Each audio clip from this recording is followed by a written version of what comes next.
Good afternoon, everyone, and welcome to WCFL DolFans Talk. It's been a long day already. I just got in from Miami, and we got a lot to talk about. I'm sending out invites now. People should be coming in soon. We're going to be talking about Sunday's game, the good and the bad. And I know everyone's like, what bad? Well, there was bad.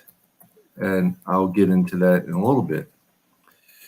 We are going to do, right now, I want to talk about an event I have coming up on Saturday morning, the 14th Fan Club weekend. It's a charity walk for PKD. And if you're not familiar with PKD, PKD is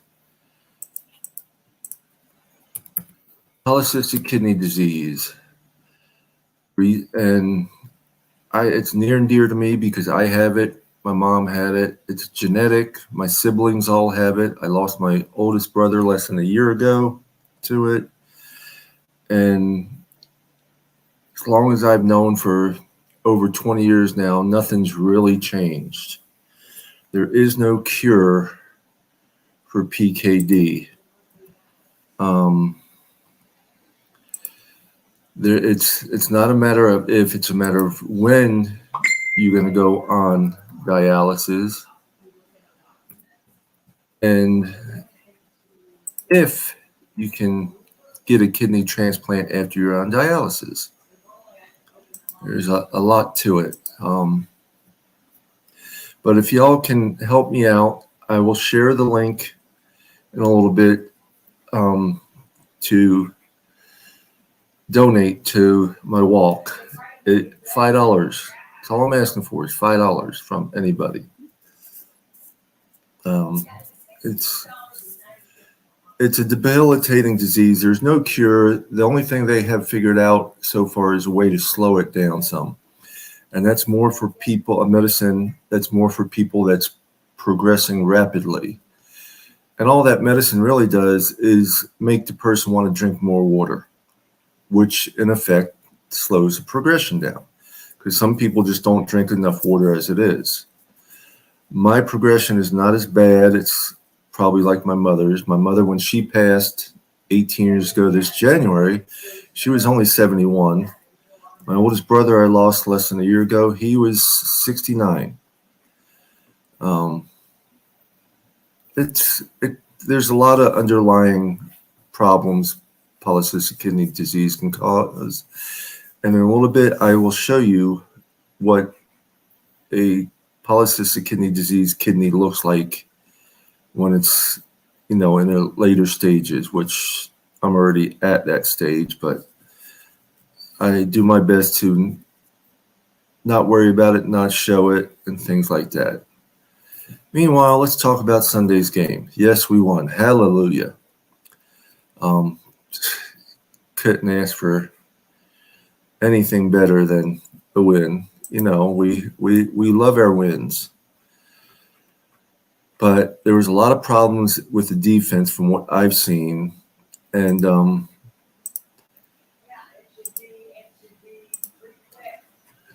sorry about that. I'm trying to get things.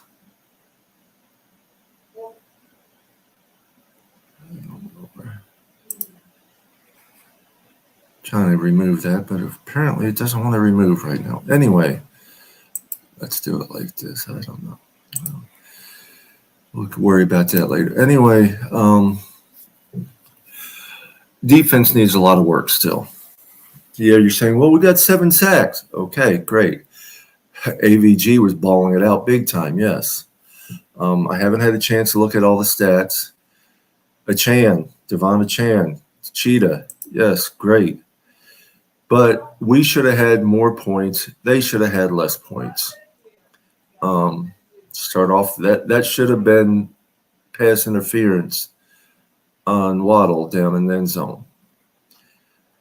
Should they play like that, not calling it? That's fine if they're not going to call it ever, but 9 times out of 10, they call it And when they don't call it, it's usually when it's a pass interference on us. See, if that pass interference wasn't called, if that pass interference would have been called, it would have been, half the distance to the goal line and an automatic first down, which we would have just popped the ball in with a run and be over with. Now, the pass play after that should have never been called a pass play, and yeah, it was a pick six, unfortunately. So that should have never happened, and we should have had a touchdown out of it. So right there, we should have had more points. They should have had less.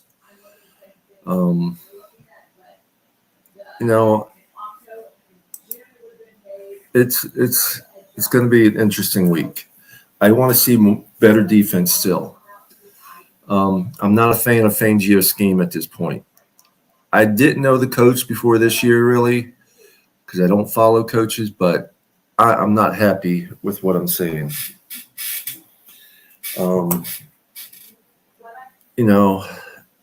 It's the zone shit has got to stop. It's there was plays where X-Man is one of the top corners in NFL right now. Top 10 at least. There was times he was covering nobody.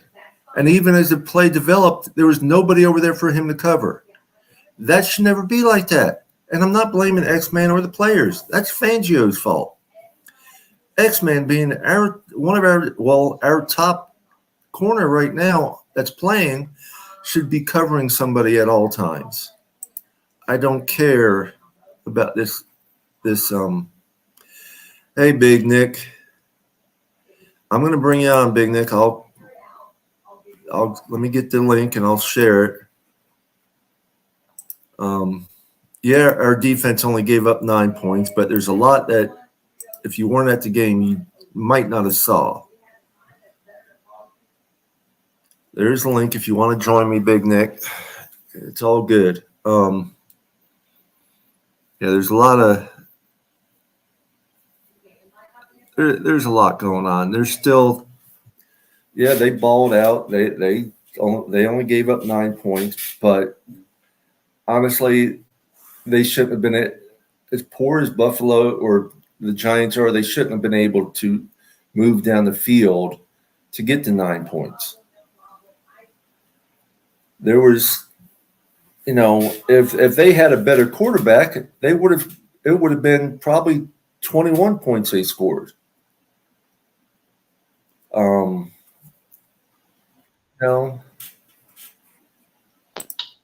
What's up, Big Nick? How you doing, Papa Paul? I'm doing good, brother. How are you? I'm doing well. What I want to talk about with the defense is you got to remember, it's only maybe about 3 or 4 significant new defensive players that have actually played in Fangio's system. The rest of the guys has been together for the better part of 3 or 4 years playing under one same defense. So it's not going to happen. I understand that, but this is game 5 already. And we got in game 7, we're playing Philadelphia. If we can't make an improvement, they're going to run all over it, walk right all over us. There was plays that X-Man is sitting there by himself with no one to cover because of Fangio's scheme. X-Man being our top corner should always be covering somebody. Yeah. I mean, I think criticism can go to both ways. I think he can go, to Papa Paul maybe trying to put – not Papa Paul. Fangio trying to put too much on the plate too early. And also, I love X. X is one of my favorite players on the team. I love X too. On one of those crucial – I think it was on their first drive or the second drive or whatever, and they were like in the 3rd and 8, and Daniel Jones threw an out route to the receiver, and I got to call it out. X kind of dogged that a little bit. The guy spent away and got a few extra yards from X because he kind of dogged it a little bit because the guy was close to the sideline. So everybody got to step up a little bit and play a little bit harder. Dink was all over the place. Christian Wilkins had a monster game. Zach Sealer had a monster game. Jerome Baker had 1.5 sacks.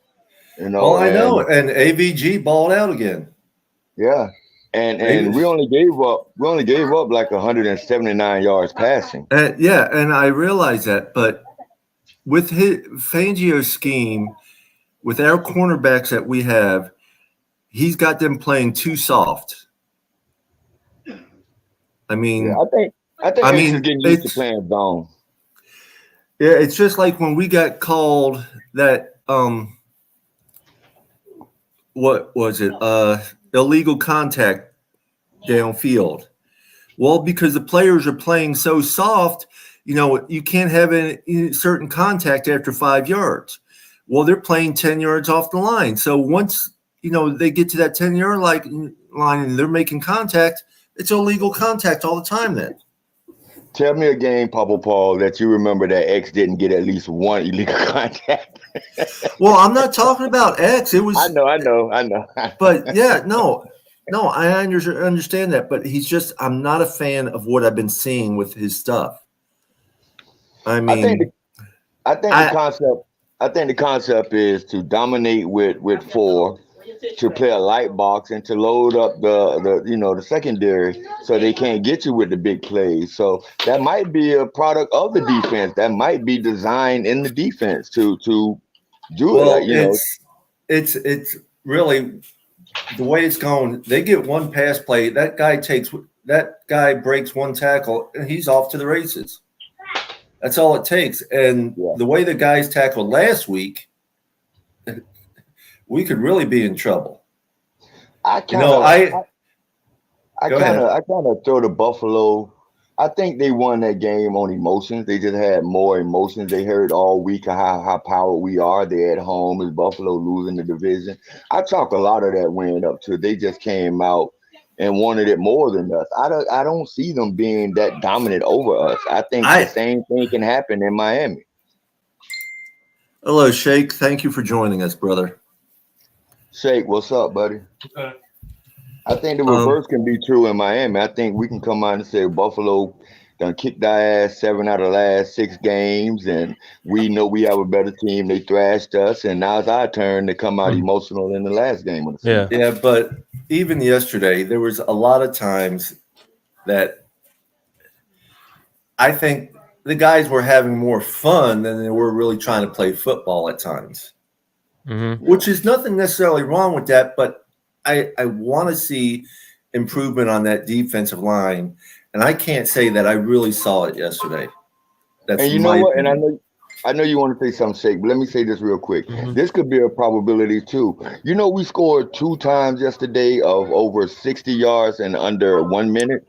Mm-hmm. So the defense is on the field a lot. You see the time of possession yesterday? They almost had us. They had the ball 36 minutes and 1 second. Mm-hmm. And we had the ball they had the ball 35 minutes and 1 second, and we had it something basically like that. Like it was basically 25 minutes. They had it 35 minutes. Yeah. And they ran more plays than us, and so we're scoring so fast that that defense doesn't have a chance to catch their breath. And I understand that, but like I said, there was just plays that there's some defensive plays that should not be going on. Like I said earlier, X-Man should never be not covering somebody. Yeah. Especially because he's our top corner right now. Yeah.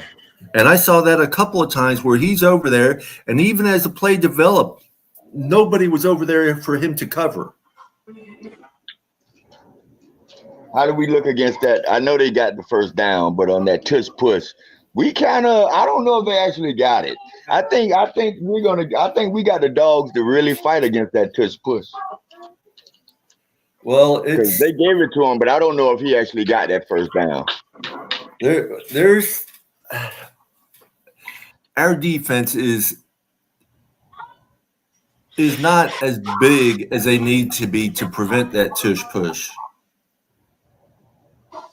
Yeah.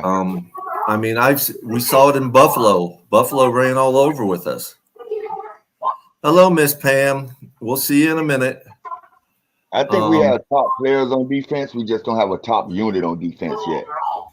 Yeah, but But with Fangio, he's got to realize a good chef cooks with what he's got, Yeah. not what he needs. Mm-hmm. Well, and that's I think that's why we got him in the first place because, look, I think Josh Boyer ran the defense pretty well last year considering what he had, but at the same time, Big Fangio was supposed to do more with what what I'm saying. He has more experience than, and so make those adjustments that Boyer couldn't make. So that's the reason we hired him and gave him all that money so he could make those adjustments. And he has a lot more experience at being a defensive coordinator than our defensive coordinator Boyer last year. So you know what I mean. Good morning, Liz, and thank you for joining us. Yeah, if we were gonna update the defense, we should have just kept Boyer then. But again, we got Boyer because he was able to work with less. Hey, I'm glad. Hey, listen, Pam, I agree with you 100% about trading Wilkins. By the way, yeah. You big old spoon. I agree with you 100%. Look at his play yesterday. We ain't trading him. Oh yeah, a whole half sack. Woohoo! Agba did a sack and a half. Siler got 2 sacks. Is that the only thing you saw, Shake? Was a half a sack from Wilkins? Pretty much. Yeah, he got disappeared. He had 9 quarterback pressures. Okay, so did everybody else. But I tell you what, I'm sorry. To me, the top defensive guy yesterday, once again, was AVG. And Siler too. Siler too. But he was Siler put in that position because of Wilkins and Siler and Chubb. I mean, Chubb, man, he played so well yesterday. I agree. He was put in that position because of Wilkins. Listen, I got to do your job for you now too. So that's why he was put in that position. You don't think Wilkins missed at least 2 or 3 sacks though? Like just barely missed them. I mean, a lot of defensive players do that though. He was being held Phillips a lot. They finally got him on one of them. You know, it's like I said, I wanted to see more points for us, less points for them. And basically that pick six should have never happened. Never happened. What if they would have called that pass interference on Waddle? It would have been half the distance to the goal and automatic first down. Yep. Now, yes, we should have never threw that pass on the next play, but we wouldn't have thrown it if they would have called the interference, because we would have had a new set of downs and would have tried running it in once or twice at least. I think Coach got a little cocky. I think somebody didn't tell Coach that we was gutting him for like 8-9 yards to run. And, he did it last year too. He took the ball off the running game and wanted to throw it. But I can't really fault him for that because I'm not a professional coach. Yeah. But that's my mindset too, like, I want to throw the ball too. Well, I agree with that. And I want to tell you something else that somebody else said earlier today in a different space. And to me, it looked like we're almost just experimenting with stuff. Like, let's try that. Well, because it was almost more like a practice game. There was no time where this game ever looked like it was out of hand. Tua shouldn't have thrown that pass. But if you look at the expression on his face, he'd come off laughing like, okay, whatever. And I agree with you because we talked about that last night, and that's what it seemed. And yes. I tell you, but what really bothered me was that pass. I believe it was to Waddle where it was like 5 yards behind Waddle. Yes. All that did when I saw that, it reminded me of last year when he had the concussion where he doesn't remember who he was throwing to and everything. Papa Paul, I that's so strange you said that because I was like, oh my gosh, is he hurt? That was exactly what went through my brain. What's going on? And then it came out to show that he hit Connor Williams' helmet, on the release. So that kind of. Yes. So the play was there, but he actually, he made the wrong read, in my opinion. But He did. him hitting the helmet of Connor Williams caused that to go like that. But he missed Darren Smythe wide open right in front of him. Wide open. Yes. Great take, because that was Pedro, exactly right. Good afternoon, Pedro and Keith Lamb. But I want to ask Papa Paul this: Do you Guys. think the fans are being more harsh on Fangio than say the pundits and the experts are? Because I don't see the same criticism coming from, like the experts or the writers. I see most of it coming from the fans. It's highly possible. It's very highly possible. But we are so, I guess, because as fans we are so used to seeing. Yeah. Yeah, listen. At the end of the day, let's say, for instance, you have Uber Eats, right? Now, I'm gonna give you two different scenarios from the Uber Eats. Let's say, for instance, you're eating Uber Eats for somebody else, and you just ate. So the Uber Eats is gonna be 5 minutes late. You're like, it's 5 minutes. Who cares? You know what I'm saying? I ate.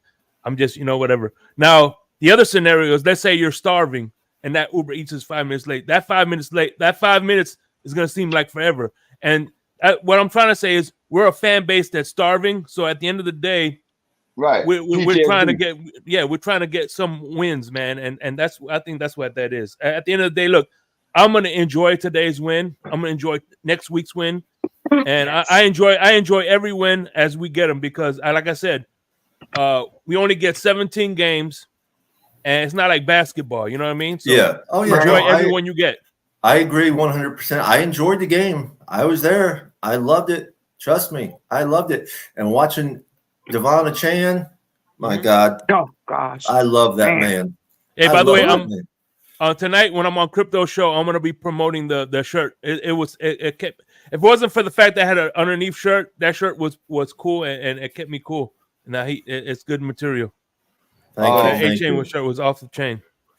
So I keep forgetting about that too.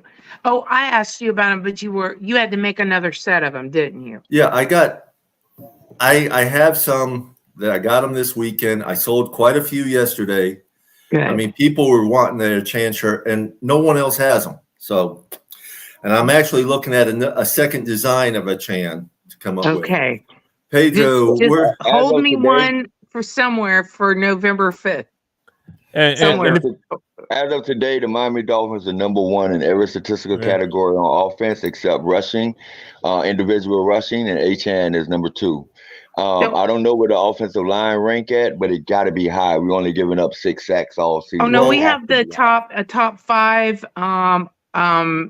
offensive line. There's 2 players. Trying to think, they had, and you would be surprised because I think it was. I think somebody was top 3 on our offensive line and a top 5. We had 2 of them. And Mr. Polk, to the thing about the individual running back, we know the only reason that we don't have the number 1 individual running back stat is because we spread the ball. And he missed the game. Yes, exactly. So we're, the stats are saying we are. In a sense, Chan missed 2 games. Because he missed the first game completely, and the second game, he only made 2 plays. Yeah, that's true too, Papa Paul. Hey. That's true. Hey, by the way, I see Fantastic Paul, greatest show on turf. Well, I got a better one. The greatest show on grass could haul ass. There you go. Greatest show on surf. Well, I told my guy, I said, I need something like the bullet train, because he's like a freaking bullet coming out of there. Oh man. That would look, yes, that would be good, Papa Paul. That would look good too. There's just so much with this team. And to address what Mr. Polk was saying about people coming down on Fangio, I think the shock is because our defense was so good last season and they see a fall off this season, but it's not so much a fall off as it is such a big change. And so it was our offense that we had to get clicking, right? And so we just figured, okay, the defense is good to go. So as fans, I think a lot of people are a little in shock and like, what the heck? This was supposed to be, all taken care of. But all in all, every single game, we just keep heading up, up, up. And we look at other teams who we assume are going to be our biggest competition. You look at Buffalo yesterday. Can you hear the excuses? We were tired. We couldn't play that because we were so tired. Well, I will give I give a little bit of that though, because first of all, Buffalo didn't get there until Friday. That was on them though. I know that. I agree with you on that. But Jacksonville's been in there for 2 weeks already over there. So they got plenty of time to acclimate and adjust. Yeah. But the Jags had Buffalo's number anyway. And did anybody in Buffalo give us anything when we traveled from across the country over to Buffalo to play? We didn't get not one excuse. And I would never use that excuse. I would never use that excuse because the NFL have the top 1% athletes in the world. So whether you got there Saturday night, you know how to train your body to get you some sleep, to do what you got. I mean, because these guys are 24, 25 years old. They're not going to take 48 hours to recuperate. Real quick, shout out to Pedro. I do like this two-a-side squad. I'm going to have to see about getting a shirt done, where you have Tua in the background, then you have a cheetah, a penguin, a train, and maybe a guy that looks like The Rock. Mostert. He's Mostert. We have to figure out what Mostert is. He doesn't have a handle really. Right. We got to give him one. Actually, I got another one. Is you could put Raheem Mostert and Devon Achane, rush hour. Rush hour. No, you separate Mostert and you just make him a monster instead of Mostert. There you go. Yeah. That's a good one too, Mr. Polk. Very good. That's Big Nick, by the way. Pam, that's Big Nick, not Mr. Polk. That's Big Nick. Oh, I'm sorry, Big Nick. I'm telling you, I can't see half the time. I'm looking at my phone and it's a little tiny picture, and I hear your voice and you sound like Mr. Polk. No problem. Sorry. What I was gonna say, it was something very important I wanted to point out about the team. But go ahead, I think of it again. No, it was I'm sorry. I love the game, yes. But they need to be more serious on these games. I mean, if we want to beat Philly in Philly, I mean, I do love the fact of what Color brung up, that it's been since 2003 since we've been 4-1. And 2003, we're 2-3 against Philly, but the 2 wins were at home. But it was out of the last 5 times we played them, and the first time was back in 2003. So we had a 4-1 season with Ricky. I'm trying to remember that season. 2003. I remember 2003. I don't know if I remember us being 4-1, but I know we were. But I'm trying to remember that season. Yeah, that was after the 1850, right? That was after the 1850. Or did he get 1850 2001? I'm not sure. I was all over the place in 2001 working so much I hardly got to see a game. Yeah. Well, 18. I know he had the Dolphins rushing record. Almost had 2,000 yards, and I think it was 2001. And the next year he had 14 something. And was he? Yeah, he was there because Ronnie. we went. Yeah, we went. Well, no, he didn't play with Ronnie till after he retired. Ronnie was the number 2 draft pick in 05, I want to believe. I think it was 05. Yeah, I'm thinking of Ronnie and Cadillac came out at the same time. That's what I was thinking. They came out the same year. I think that was 05. Ricky retired, I believe, in 04. I think you're right. Yeah, because we had the number 2 pick in 05. Yeah. Yeah. Maybe it might have been 03. On the technical part, Chan has played 4 games, 460 yards, averaging 115 yards a game, 12.1 yards a carry. So just as a comparison, Derrick Henry rushed for 49 yards yesterday. I don't even know how many touches, but it was more than one. Well, I mean, Achane got more yards on his first touch than Derrick Henry got in an entire game. Yeah, but he's playing with Ryan Tannehill, and it's over for Tannehill. Tannehill is going to the NFL. But right now, just between Mostert and Chan, we're at 774 yards in 5 games.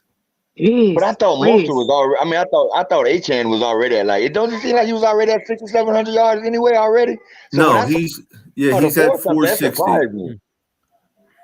No, because he had 200. He had 203 yards the third game. Yeah. He only had 5 yards his first game he played. Right. He only had two plays in his first game he played. In the third game, he had 203. The fourth game was 115, and then yesterday was 166. Yeah. Or no, not 151. 151. Oh, I know what I wanted to say. It kind of correlates to the former local radio sports guy that's now a YouTuber who I've lost all respect for. I can't listen to any more of his commentary. He brought up the point that Achane on his 76-yard touchdown, he think he's faster because of that. He's faster than Reek, and Tyreek actually set the NFL mark on his play. Yes, 22 miles an hour. I think Achane. I think Achane pissed off Cheetah. I think he pissed him off. It's very possible. It's very possible. I don't think he. I think what Big O. I know what you're talking about. He said he ran out of gas. Yeah. He has more. Well, think about it, dude. Think about it. Achane is a lot younger than he is. Of course, he's gonna have all that stamina. And he's not running routes on every play. And on that particular play you're talking about, he ran from one sideline to the other sideline and then down the field. So it was, you had to add 20 yards or something to that he is trying to sustain. And, he ran out of gas, but who cares? Look at that play. You can see where he accelerated at, right when he was at the angle and he was turning the corner. If you look at that play, you can actually see Tyreek going faster. Yeah. And then, he ran out of gas. Yeah. I saw smoke come off his heels. But that one Waddle almost broke one. I wanted the Waddle to break because I wanted to see what Waddle can jump in that top 5 too. But they got him. That's another thing with Waddle. He kind of goes down on like a arm tackle sometimes. You know what? Yeah, he was catches something. The ball quite well though. There was something funky about that one play though, right? Because I think there was a takedown of our offensive lineman. I can't remember who, what, where, but I think there was a takedown, and I also think that was the offsides as well, right? Like there was something funky happened on that one play, and you could see the frustration on Waddle's face. He could have turned that corner, Miss Pam. He could have turned that corner, and he was so close to turning it. I mean, but he was close. He was going 100 miles an hour going across the field. Then he got the ball, and he just wanted to turn up. I was like, oh, my God, what would it have been? Yes. And it's just going to take a little bit. He hasn't been on the field that much lately. He was hurt, and he may still be dealing with a little bit of injury coming back from that. And, we all know this offense is not clicking on 4 cylinders yet. We're still chugging along on 2.5, right? Like we are not. We have so far to go. And I know, Papa Paul, you were a little frustrated by the game yesterday, but when I look at it, I just see them experimenting and messing around because they knew they could. And I feel like when we get up against the higher competition. I understand that, and I see that because even Dolphin Winter's talking with him. He's going to try and get on here in a little bit. He's not worried about the Eagles. He says he thinks we got them, but I don't know. I want to be comfortable with what I'm saying, and I was not comfortable with what I was seeing yesterday when I know we have bigger teams or bigger fish to fry. You Do know we what really it's though? from, Do we Papa really? Paul. Do we really? I mean, we got Kansas City and Philly. Do we really though? We got Philadelphia, Kansas City. Kansas City, Dallas. Still, In I London, would though. not out. I still would not count out Dallas. I would. I think we're gonna put up an easy 40 on Dallas. Big Nick, I hope you are right. I hope you're right. Papa Paul, if I can just tell you what your fears are about that, it's because you've been a Dolphin fan your whole life. That's why. And we have seen this train fall off the track a whole bunch of times. That is the problem. You're sitting back there waiting for it to happen because you and I both, Pam. You and I, Big Nick. Yes, we have. It's too many times. Too many times. So I get it. The difference is I really don't believe in the injury factor. I know injuries happen, but what I'm saying is I don't think they have to happen. You understand what I'm saying? Like Tua don't have to get hurt this year. And what if he don't get hurt? So that's why I don't think like that, because the chances of him getting hurt versus the chances of him finishing the season, the balance has to be swayed. Sometimes it can't be always tilted to the injury, you know? Yeah. What's up, Paris Love? Hey, what's going on, Cake Buddy? I just want to say, real quick, I just want to say shout out to Kane's Dolphin 89 for joining us on YouTube. Make sure you guys hit the like, and if you haven't subscribed, please subscribe. Hey, I just wanted to bring up one point. I just wanted to bring up one little point about Waddle.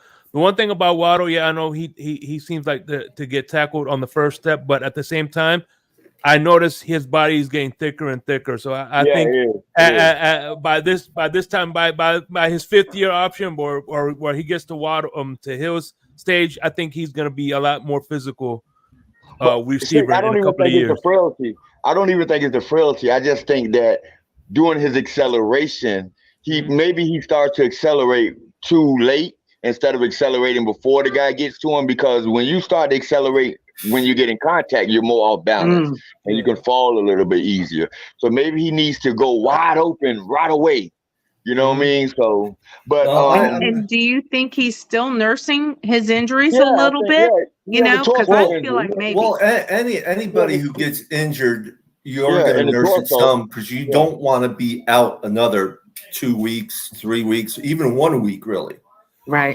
But right now, I Big Nick, just excuse me. I want to give my brother Paris. I want to give my brother Paris a chance to chime in on some of this.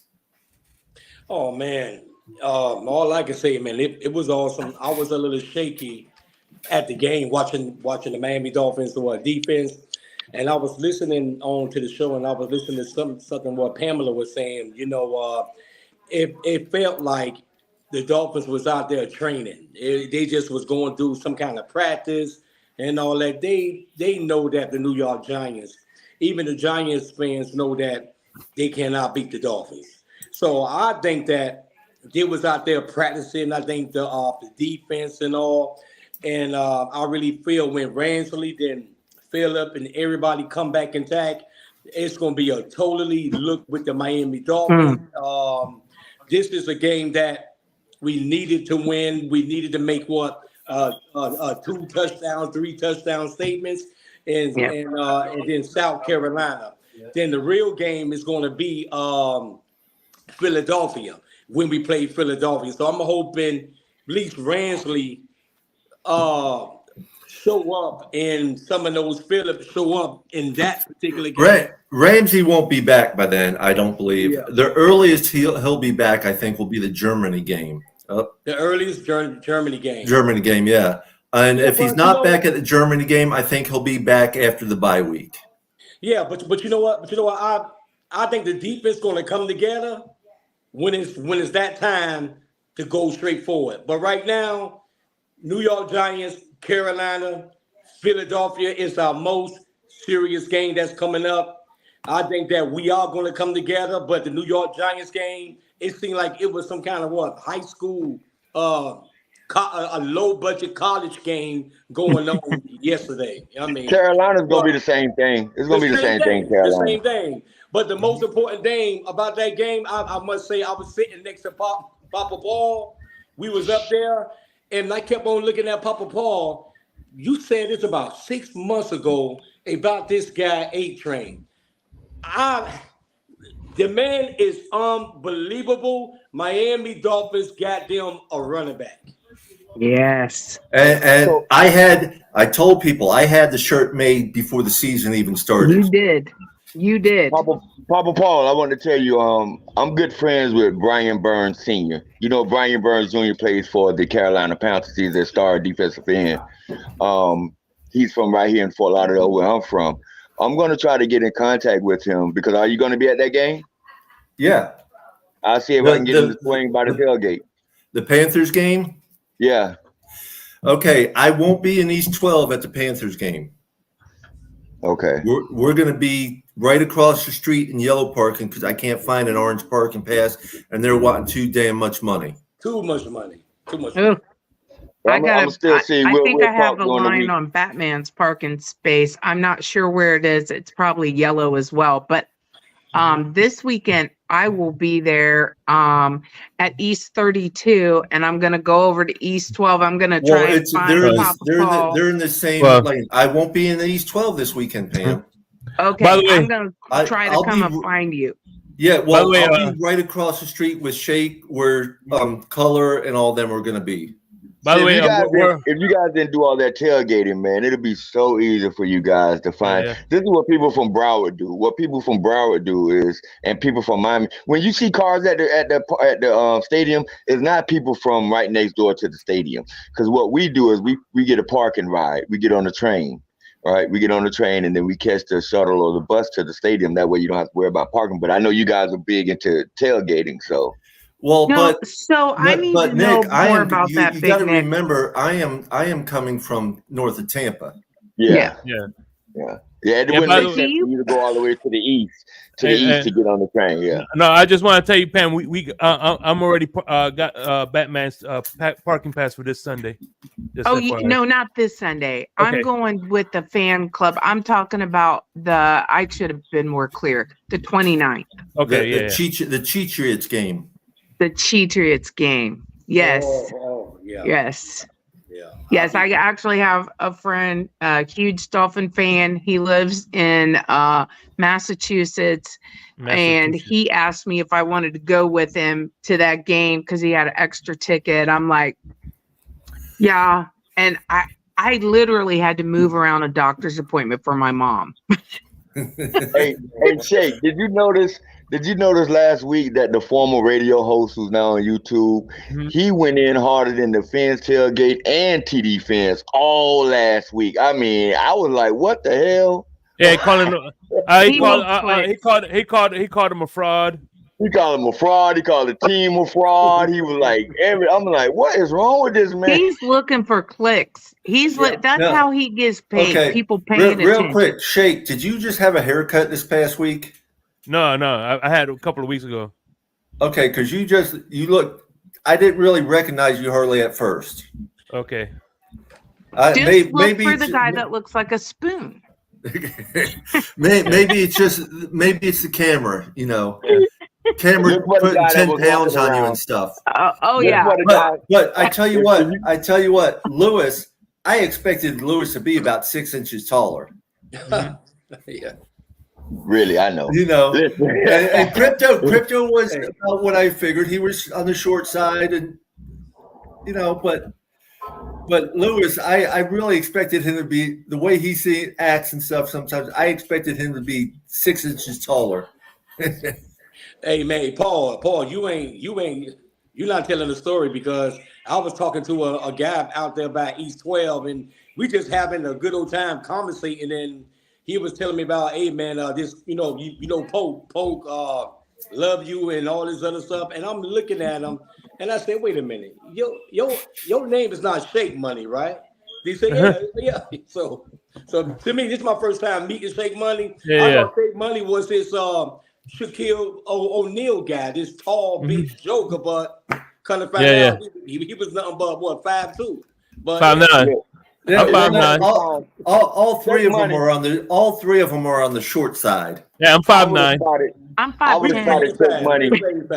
I would have spotted Shake Money in the biggest crowd in the world at the stadium because all I had to do is look for the guy that is extremely happy to be at the greatest college football stadium after that team lost.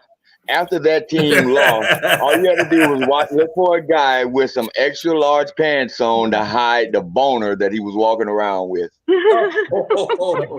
Wait, what you talking about? You talking about the FIU state? No, FIU don't play there. Right. I know. Yeah, you said the great. I don't know what you're talking about. I Greatest said college. the greatest college football stadium in America. You talking about FIU? No, FIU don't play there. No, you was at Hard Rock, buddy. You mean that stadium where they left the loser stench all over it, and that's why we Hey, were hey, all right, Shake. Okay, we get it. Shake. okay. I'm just saying it would have been easy to spot you. All you had to do was walking around. Why the hell is this guy laughing and smiling so hard before the game starts? Hey man, because I enjoy life to the fullest. That's why. That's what's up, man. I can't wait to meet Pamela though. I don't know if I ever met Pamela, but I have a picture of us. I was doing a long time ago, right? Long it was ago. 2 years ago, I think. Hey, listen, I was doing a live video from the tailgating, and you came around, and that's was it the Christmas game? Was it last year Christmas game? I think it was. And you came around and you were photobombing me, and I was like, "Oh, cool." Well, hey, by the way, Paris Love. See, I'm not mad because I'm Cuban in Miami. I blend in like Jackie Chan in Bangkok. You know what I'm saying? I do got to tell you, Paris Love did get in trouble at home last night. Oh, I got in trouble. Yeah, I got in trouble big time. Uh-oh. My wife. He did a little bit of dancing, and there was a video of it. It's hard not to dance, though. It's so hard. Yeah. You know, I got home and my wife saw the video and she got really upset. Then I ran into the living room area and I'm saying, Paul, me and you supposed to be brothers. You're supposed to have my back. Paul saying, listen, I'm not getting involved in no marriages. You stay in there and let your wife get up on it. I try to warn you. I try to talk to you, but you took your hard head step down there and you start dancing. So I did get in trouble. Yep. A friend of mine is he's a Miami Dolphin fan and his wife is a Dallas Cowboy fan. And he made a post on Facebook last night that I had to stop laughing or else I would have been sleeping in the car. I would have been sleeping in the car. I would have been in the car. I'm sorry. I would have been in the car. I'd have gone in the car. My son is a Dallas Cowgirls fan, and not that you can see it, but I picked San Fran to win, and it's a confidence pool from 1 through 16, and I picked that game with a 15 confidence that Dallas was going to lose that game.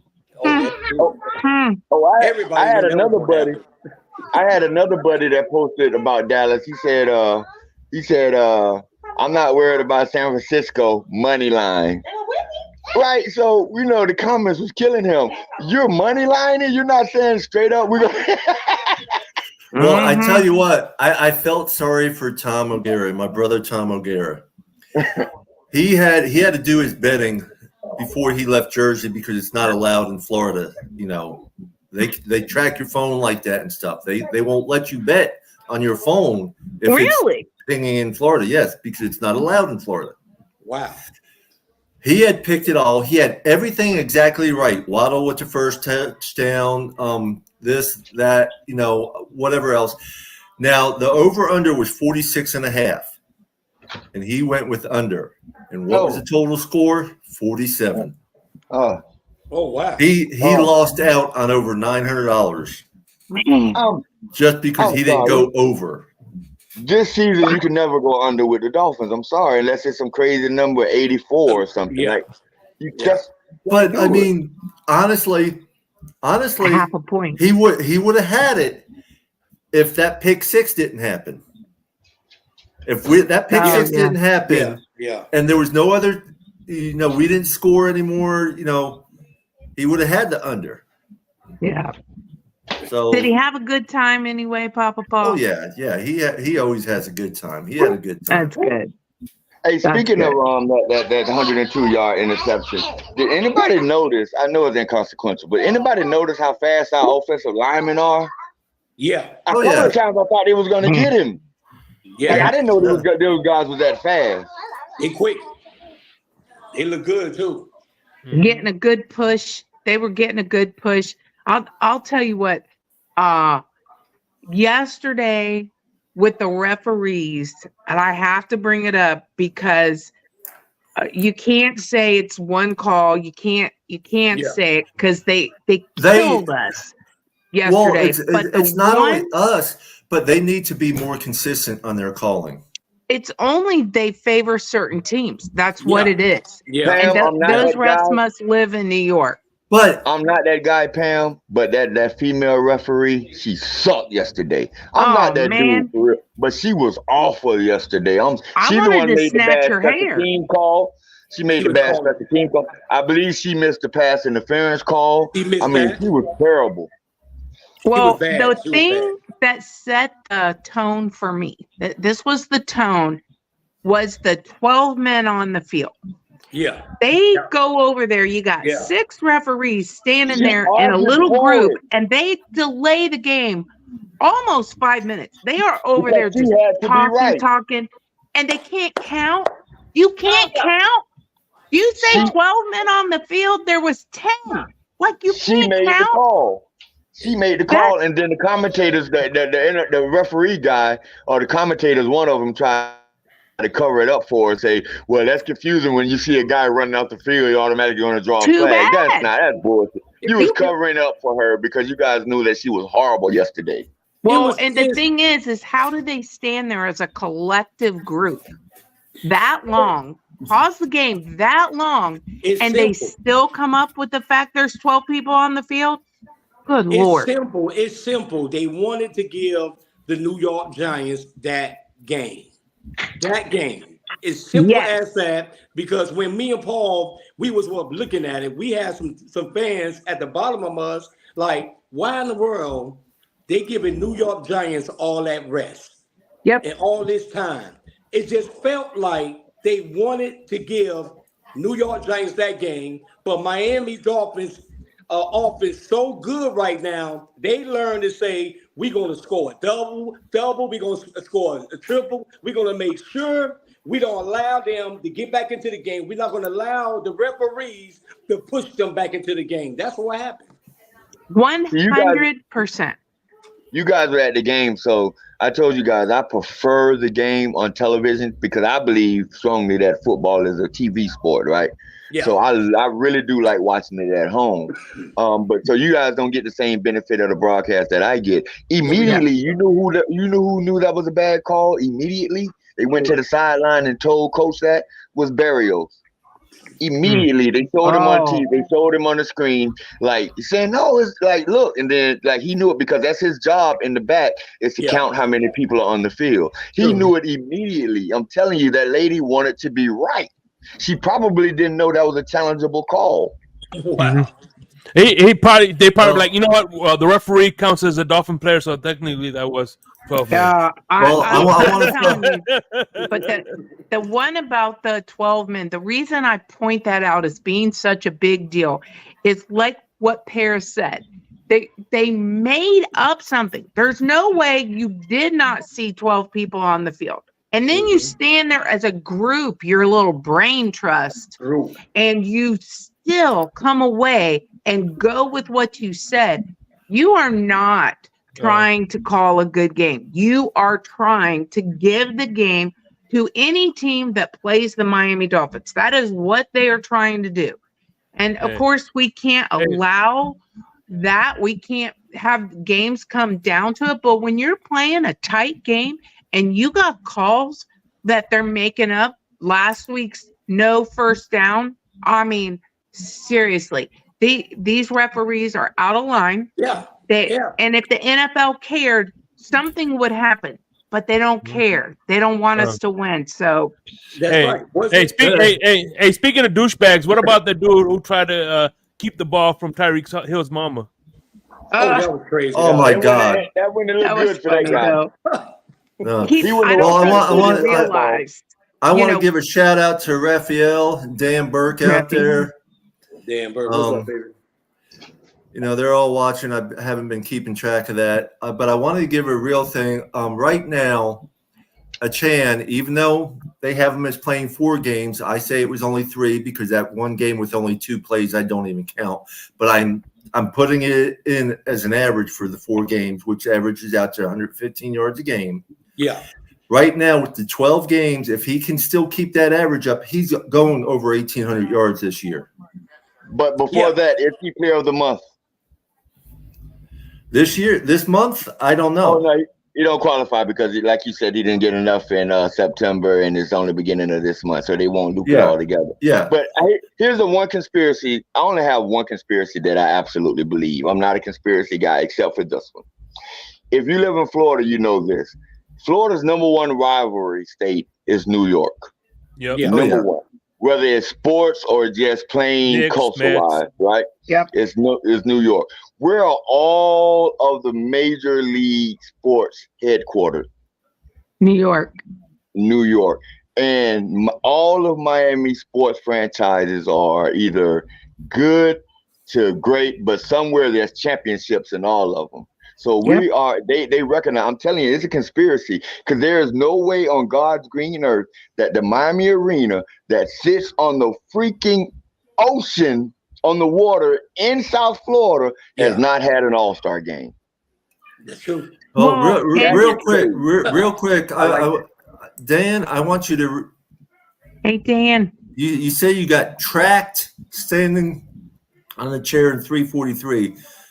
Did you get tracked or did you get tossed? What do you mean? I'm not sure I understand that. I understand that. I understand Dan very. I understand very well clear. No, what Dan's saying, when they played Dan's phone in that stadium, he was standing on top of the chair doing his little dance what he do at East 12, and they was throwing stuff at him. That's what he's talking about. The New York fans. Yeah.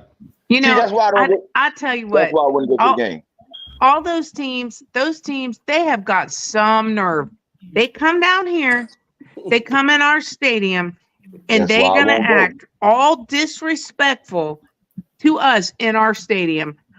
I'm telling you, I want to go to the Meadowlands. I tell you what, I would never go to a New York Jets game in South Florida. I would never do it. I would never, ever, ever It's do it. horror city. I've done it many times. Yeah, but you know what? But you know what? Everything changed though with that. You know, with the fans in the stadium. Me and Paul was up there looking at it, and I just can't believe it. You see majority of Miami, right, Paul? You see majority. I was just gonna say that I haven't seen that much aqua and orange in a stadium in years.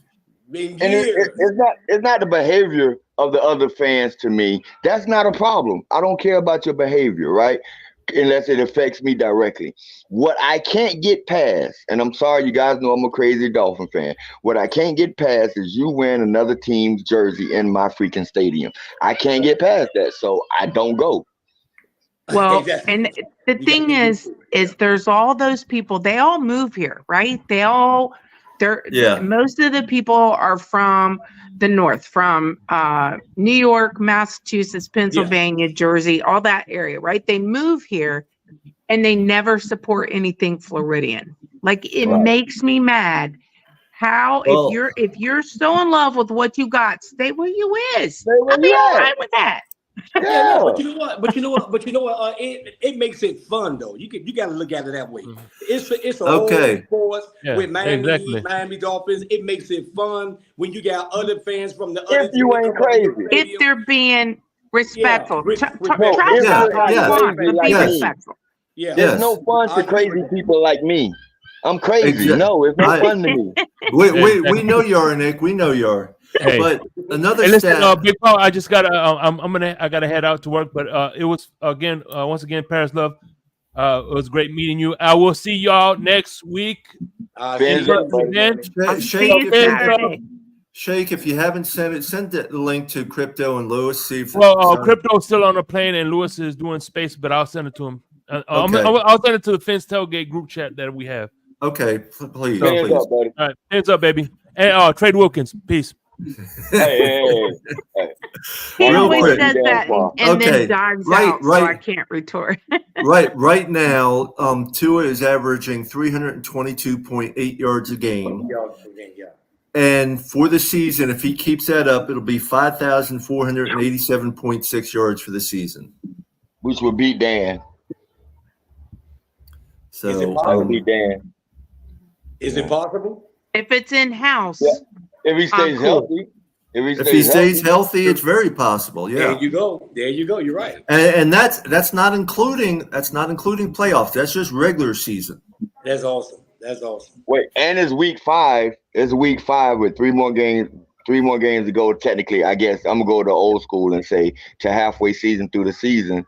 And I think Reed can have 1,000 yards by week 8. oof, man. Then how does that The way he's 2,000 going. yards look? Yeah. You know what I'm saying? Yes. It's a possibility. It can't happen. Yeah. No, he's on. I Well- think they tracked him right now. He's on track for like 2,300 yards. Right now, Andrew Van Ginkel leads in sacks with 4. Zach Sealer with 3. Ogba has 2.5. Wilkins has 1.5, and Jerome Baker has 1.5. Yeah. And then David Long, Chubb, and Kadu Kohu are all tied with 1. It's all gonna get better. It's Man. gonna get better. Yeah. Yes, Yeah, but I and think they're in we'll a have new one pick. system, right, Paris? Yeah. Yeah. I think we only have 1 pick for the season, though, right? Yeah, we got 1 pick from Howard, right? We got that 1 pick. Yeah. Yes. Yeah. We got that 1 pick. It's gonna change in the middle because we coming to the edge, and all that's gonna change. You will see. I hope so because Fangio, I still got love for him. I think that it's gonna change. It's gonna flip over. We're gonna be okay. How many Now- times have a team gotten behind the defense this year? Not that many. I know the defense isn't, top 5 defense, but aren't they beating us on like 10 to 15 yard plays at a time? Nobody's like really over the top. Stephon Diggs got us twice, and I think from San Diego got us once. I hate that part. Yeah.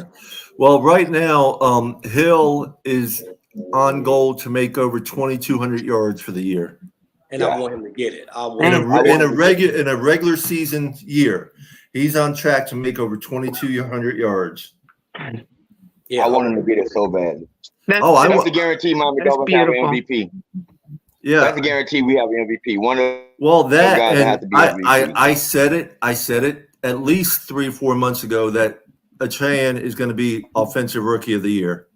Yeah. that's in the bag.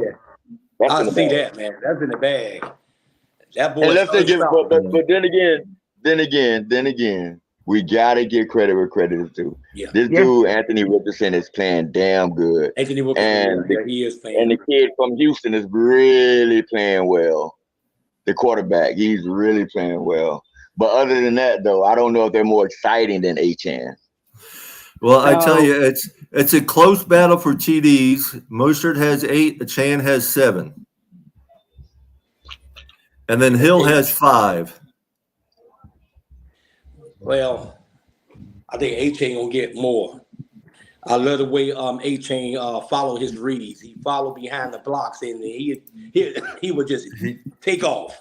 and patient too, right, Paris? Yes, patient, he's kind of patient. waiting for that block to open up, Exactly. and then You know what's Yes. awesome? You know what's awesome about that, Pamela? I don't know what play this was on. They kept on calling the holding penalty, and they pushed Miami Dolphins back 2 times, and then they messed around and gave it to A-Chain. He went through and took off for 75 yards. yeah, It's beautiful. It is beautiful. I love it. I love it. it's a beautiful thing, right? It's Yes, just beautiful. Raphael Ogba has an interception, 1 interception, and Howard has an interception. Yeah. Man, you gotta love that. Canes Dolphins 89. Another one asking if you dyed your hair, Miss Pamela. No, this is definitely a wig. This hair is so long. Like, I mean, this stuff is, no, this is definitely a wig. My But hair is not this long. Keith Lamb, yes, Chan was the steal of the draft. Yes, I agree with you. Yeah, we knew that. I didn't know that. I thought that they was getting this fast guy, and then I was like, man, why are they getting another running back and all this? But I'm so proud that they got him. Yeah. I told you why. I told you, Paris, 6 months ago why they got him. You told me. I'm sitting up here thinking that why they gonna get them a running back, man? Come on, go get them. Go get them like an offensive line, or get them somebody else for the draft. But guess what? We not the coaches. They see That's things right. we don't see, and Well, yeah, saw it too. but it's the same thing, like we all apologize. A lot of us have apologized for doubting the coaches. Yeah. They told us, let's welcome on Canes Dolphin 89. Hey, Real King. quick. Hello, what's up, everybody? What's up? They told us not to worry about the offensive line, and They did. They were right. They said, And I got to tell you, when you look at HN, and you know, when they first said that that's who we picked up, and I watched his college career because I'm an SEC fan, Florida Gator girl, all that. Yeah. So I watched him, and for him, he was literally A&M's entire offense, and they did not hardly win. I think they won maybe 3 or 4 games at the most last season. So he's playing in a very tough situation, but was very successful, which tells you a lot, not only about his ability as a running back, but also him as a player and mentally being tough and still being productive in that situation. well, but you know what, Pamela, that it's just like this, man. You follow him. A lot of us fans and a lot of the NFL fans, we never follow him. But guess what? He is opening up eyes in the whole entire NFL. The NFL is recognizing. The NFL is recognizing and realizing that this kid who they got in Miami, Florida, he's showing up and showing out.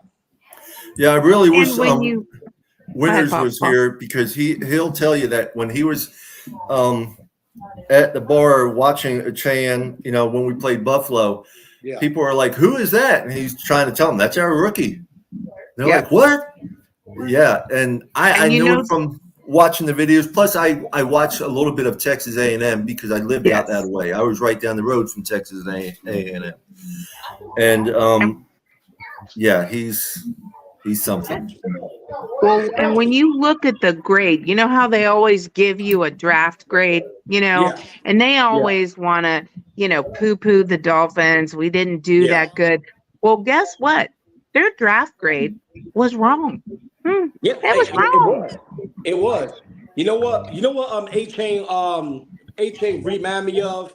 I mean, I'm not saying that he is like him. He got a same type of run ability and style like him. He remind me of Ricky Williams, bringing back that hype into the fan base again. Because remember, in the Miami Dolphin fan base, Ricky Williams, man, every time Ricky follow his blocks, his reads, and go straight through for a touchdown, and we all in the fan like, look at this guy, look at Ricky Williams. A-Chain is bringing that same thing. He's bringing that love for the running game back into the Miami Dolphins organization. That's what I like about A-Chain. And what did y'all think about that? Personally, I think that when we have the games in hand, we need to bring up the backups and let them play that game. For a couple of reasons, for injury issues and also for experience, because if we have an injury, we want our backups having real game experience.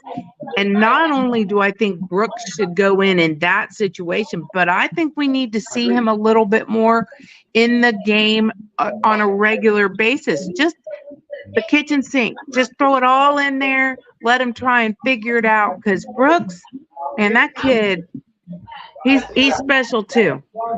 Yeah, because in that fourth quarter, we all know from the beginning the New York Giants was not going to get back into that game. Okay, Yeah. in that fourth quarter, I'm gonna say this. Paul didn't want this to happen. I truly believe that they should have took Tua out, bring in the backups, bring in Brooks. Just like Pamela said, let them get some kind of experience. Once we got a 2-game touchdown up in the fourth quarter, and everybody know that New York Giants was not going to get back into that game. They should have brought them. They should have brought them backups in and just like Pamela said, let them get some kind of experience. I do agree. Real game experience, right? Like, Well, you may not know it, but Chris Brooks has played all 5 games. now I didn't realize that, Papa Paul. Thanks for that. He doesn't have very much yardage or anything. Let me find it real quick, right He here. had that one big run against Denver. I know. He's actually third most yards. It's only 66 yards. He had 5 games played, 9 carries. He's averaging 7.3 yards a carry, which is great numbers, really. Huge numbers, right? I mean, that's more than Mostert. Mostert's only averaging 5.4. Right. You know, That's awesome. Were you surprised Brooks had that a we long of didn't see 52. Smythe Say that again, Pamela? yesterday more? Like get more touches. I want to see the tight end. I want to see the fullback more. Well, Ingold looks amazing at his agree. blocks and routes. I will tell you right now, Pam, I didn't see the whole game a lot. I was trying to locate my rep and all, trying to pass off some shirts. I did more walking than I did game watching.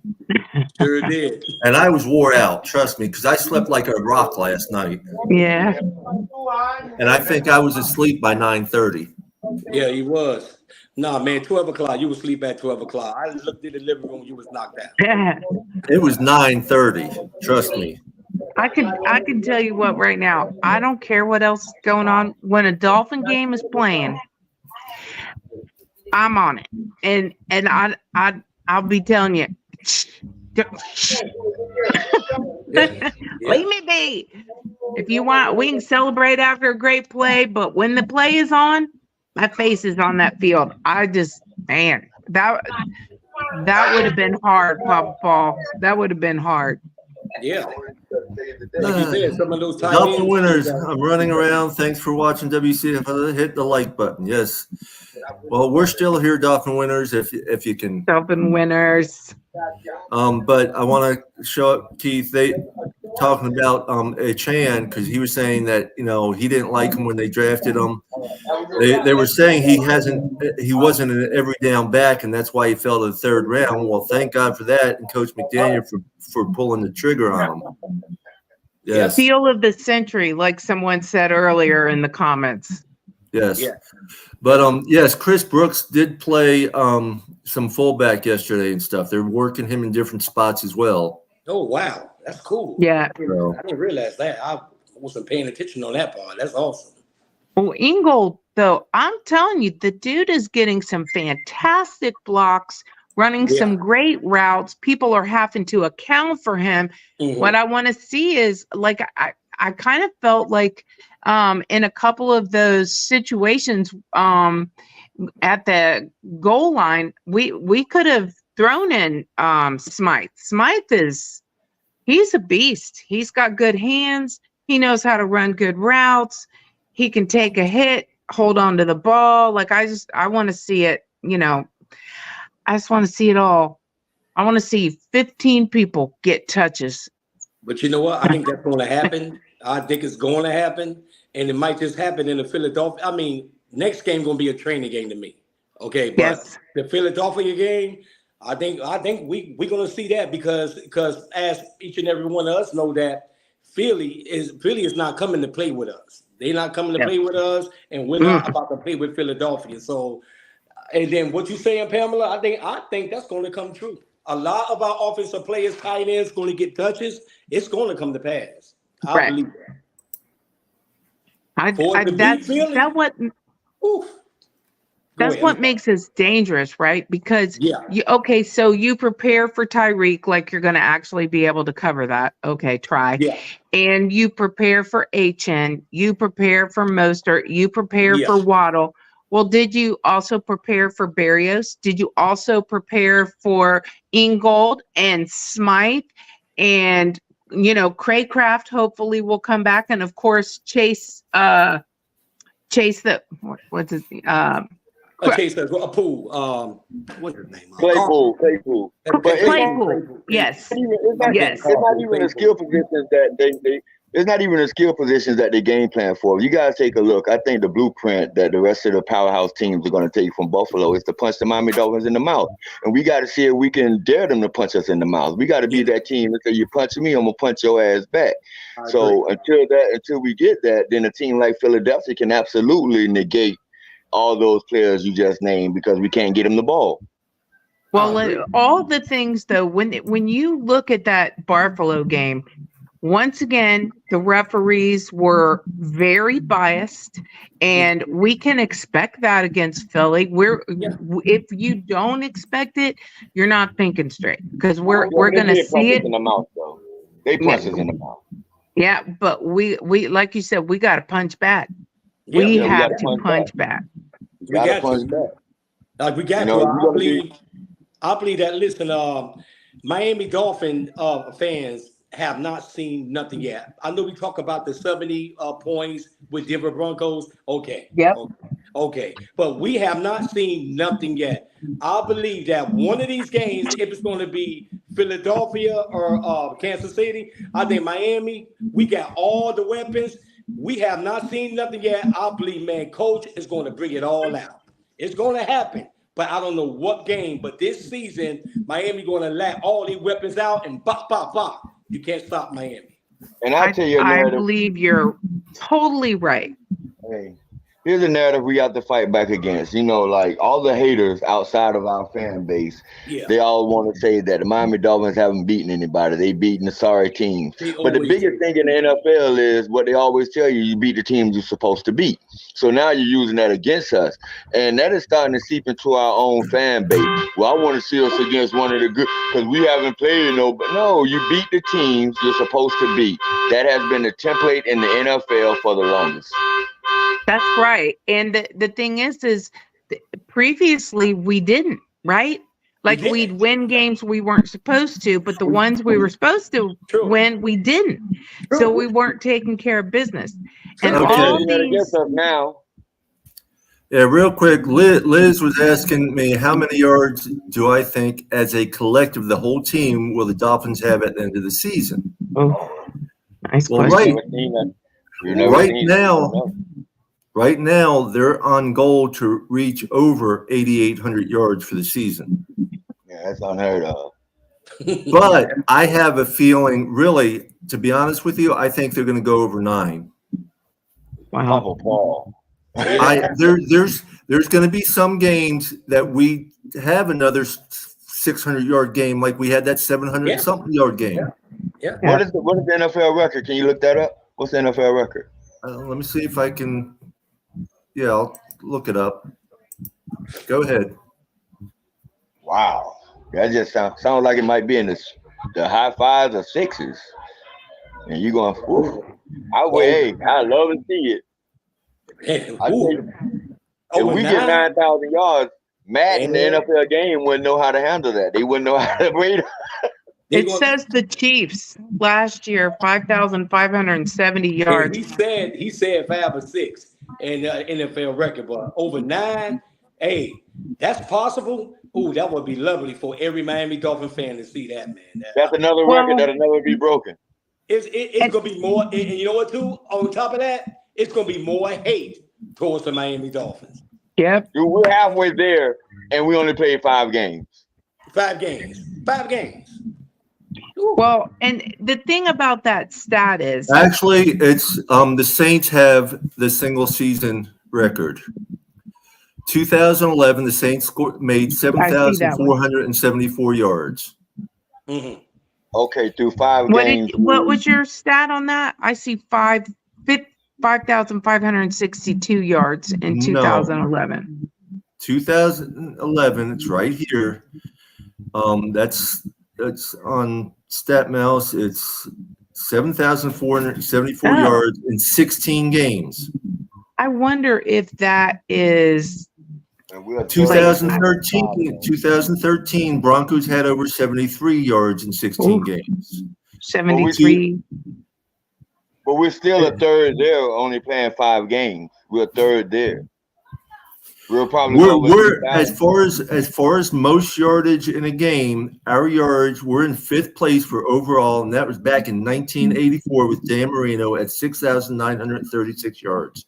And we will. I still say we're going to be over 8,000 yards. All right, now hold it. Now you said 9. I know that. You stick with 9, but I'm going to say, I'm still saying we're definitely going to be over 8. I think we're going to be real close to getting 9, if not over 9. But I know we're going to be over 8. That's my opinion. We're going to be in the neighborhood. We're going to be in that neighborhood. I guarantee you.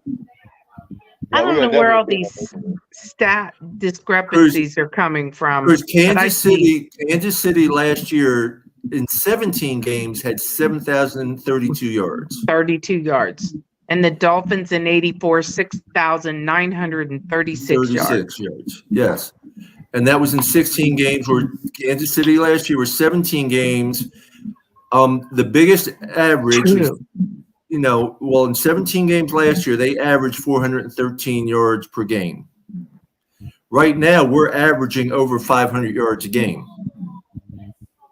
Wow, man. Has Sanders settled down yet? He hasn't made a mistake. Seems like it, right? Yeah. It seems like it, yeah. That was a 44-yarder yesterday? I think so. 44, let me 49, see. See if I can look it up here. Yeah, he hit it true.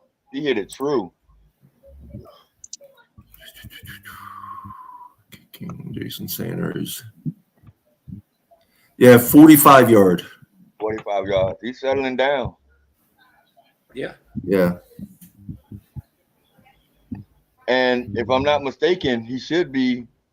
No, he hasn't kicked enough field goals, but he got to be up close to the NFL leaders in points too, right? I have to look at that.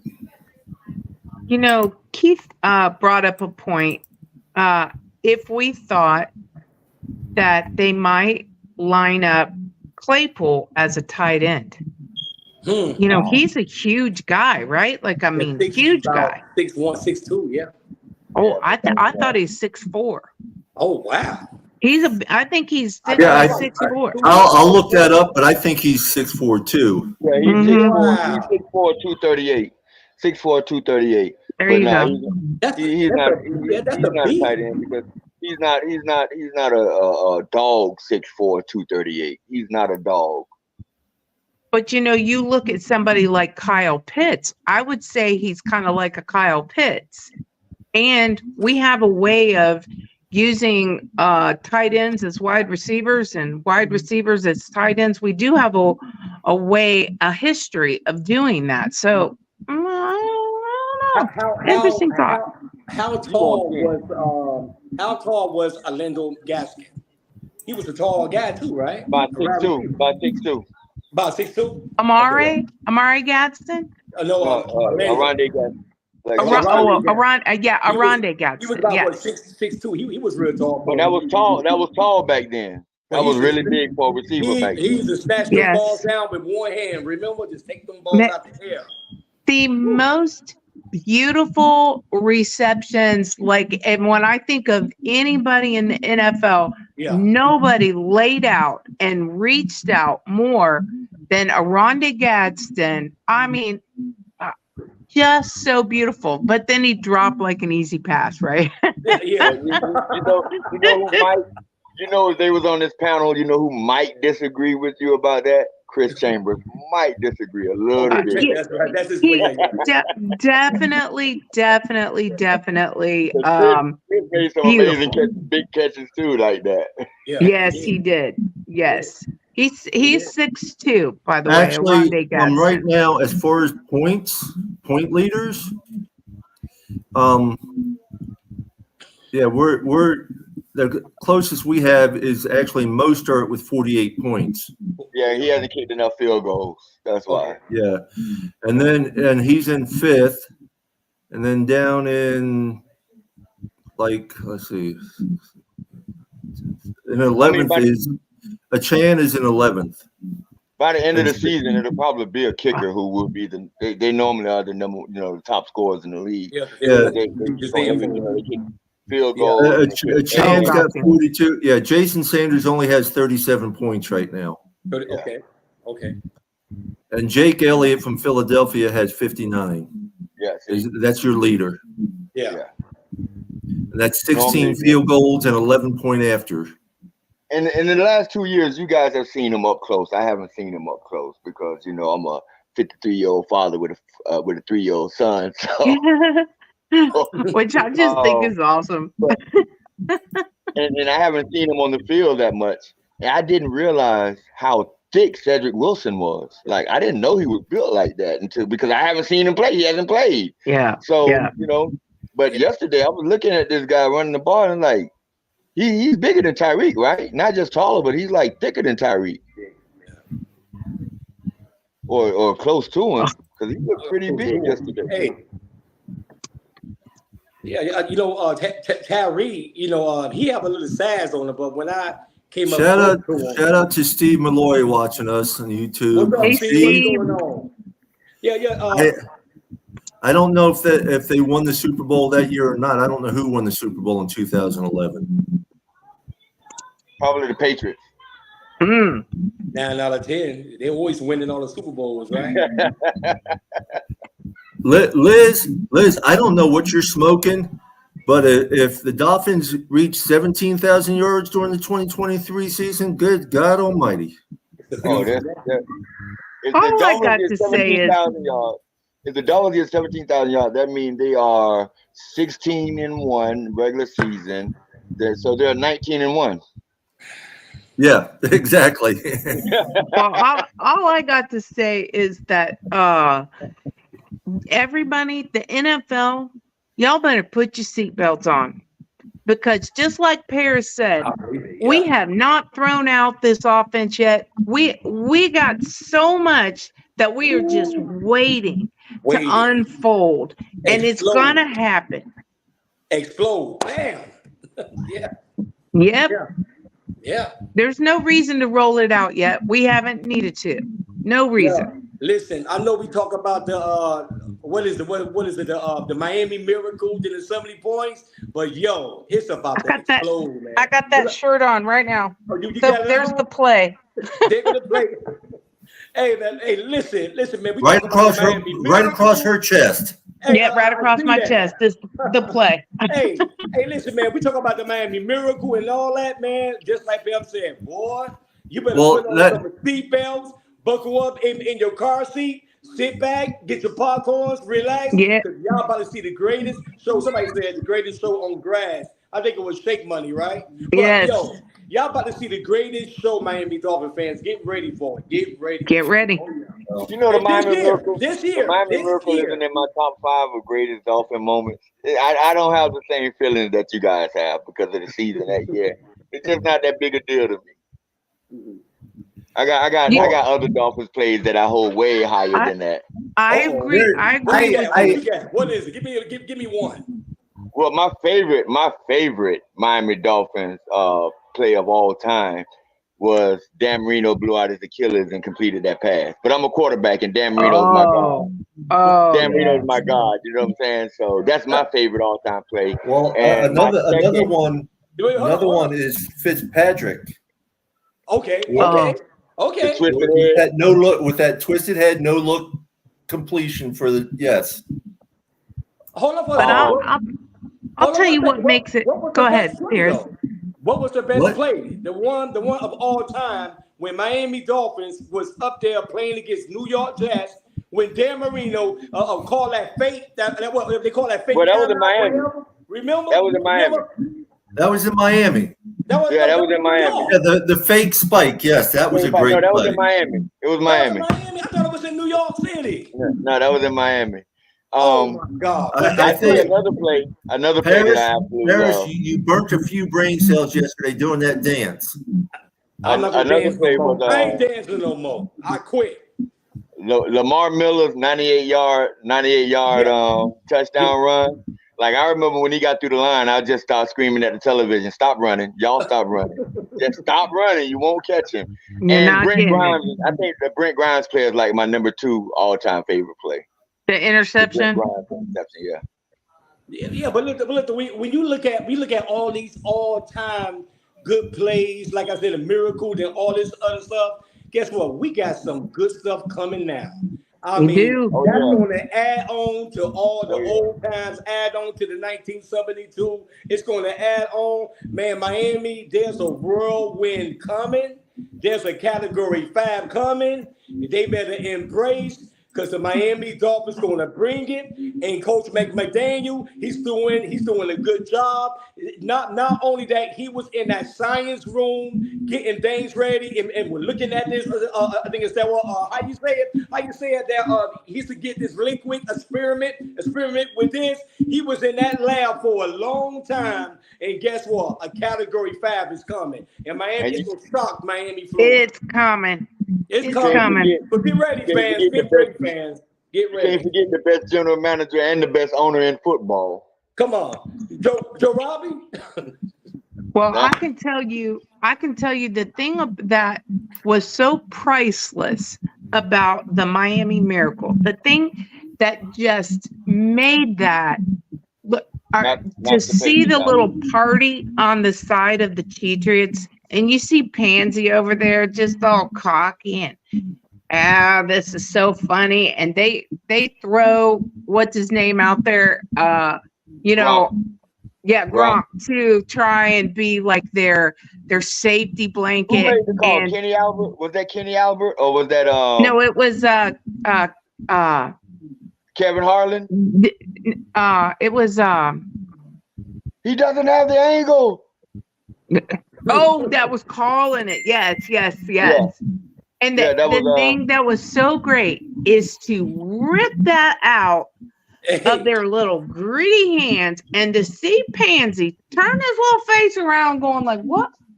And to see Gronk fall on the ground, whiffed. Oh, it was such sweet revenge. Don't forget, we ended the dynasty. The Miami Dolphins ended the Patriots dynasty. Good afternoon, Mr. Polk. Hey, Mr. Polk. Big Nick in South Florida. Listen, I was home watching that Miami Miracle game. What I saw, I don't know, it was TikTok back then, wherever it was. I saw a video where this old man was sitting on the couch with New England, and the whole house was full with New England Patriots. And then they was always counting. They was counting the Miami Dolphins out. And when the Miami Dolphins when they did that Miami Miracle, I think he took his microwave or something, and he drove the microwave into his big old screen TV. He was feeling like, this is not right. How this happened? That's the biggest thing I like, man. I saw that on TV. That's something that I can't go to the game and look at. But when I saw it on TV, I saw how the fans were selling out from the beginning to the end. They thought everything was over until Tannehill, when they draw that play up. And when they did that, man, I'm telling you, I fell out my chair and say, look at the dog. I did. We all did. If you think about it, how many times do teams try something like that and it never works? Never works. And you know what? New England Patriots tried it a year later, but it didn't work. The Miami Dolphins have two of the biggest game-ending plays, especially like hook and ladder and the Miami Miracle in NFL history. But if you guys want to see a feeling, that makes you feel even better than that moment, go back to the Christmas Day game in Dallas when Leon Lett touched that ball and we got the ball. And then look at the audience, look at the crowd, look at the Dallas fans. I know where you're There's going. nothing more beautiful than that. I know where you're Well, going. I know where you're going. Let's welcome Mr. Polk to the panel. Mr. Pope, what's up, my man? Hey, Mr. Polk.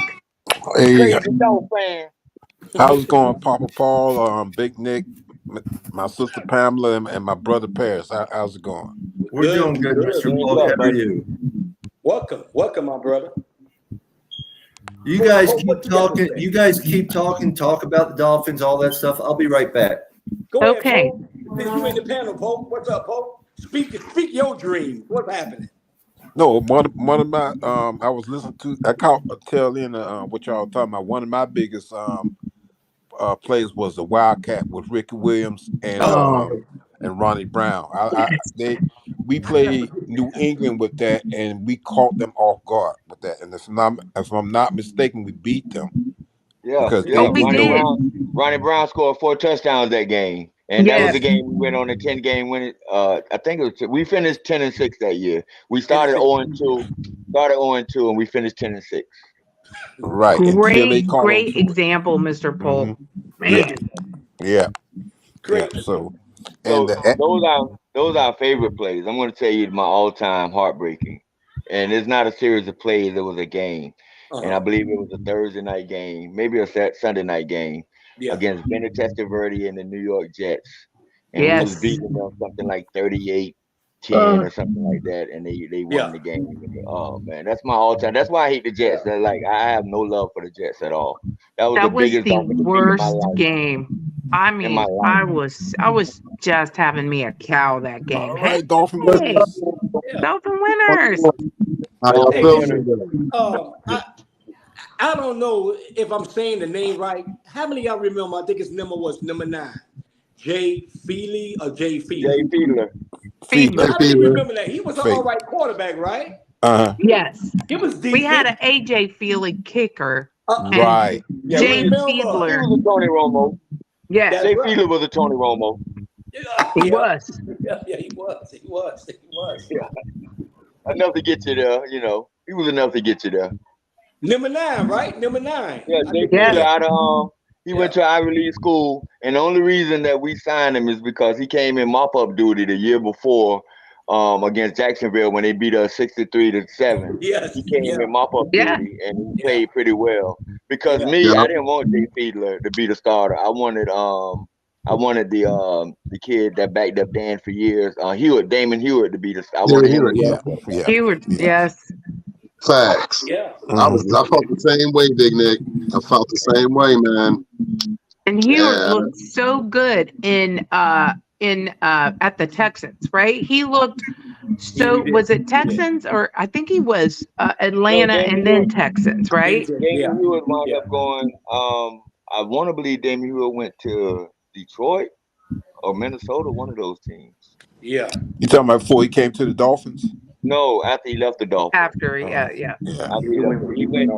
Yeah, he was to me because he played good when Dan Marino was out. You know what I'm saying? Like, I wanted him, and plus he knew the system. He was already there. He knew all the players, and this dude Jay Fiedler.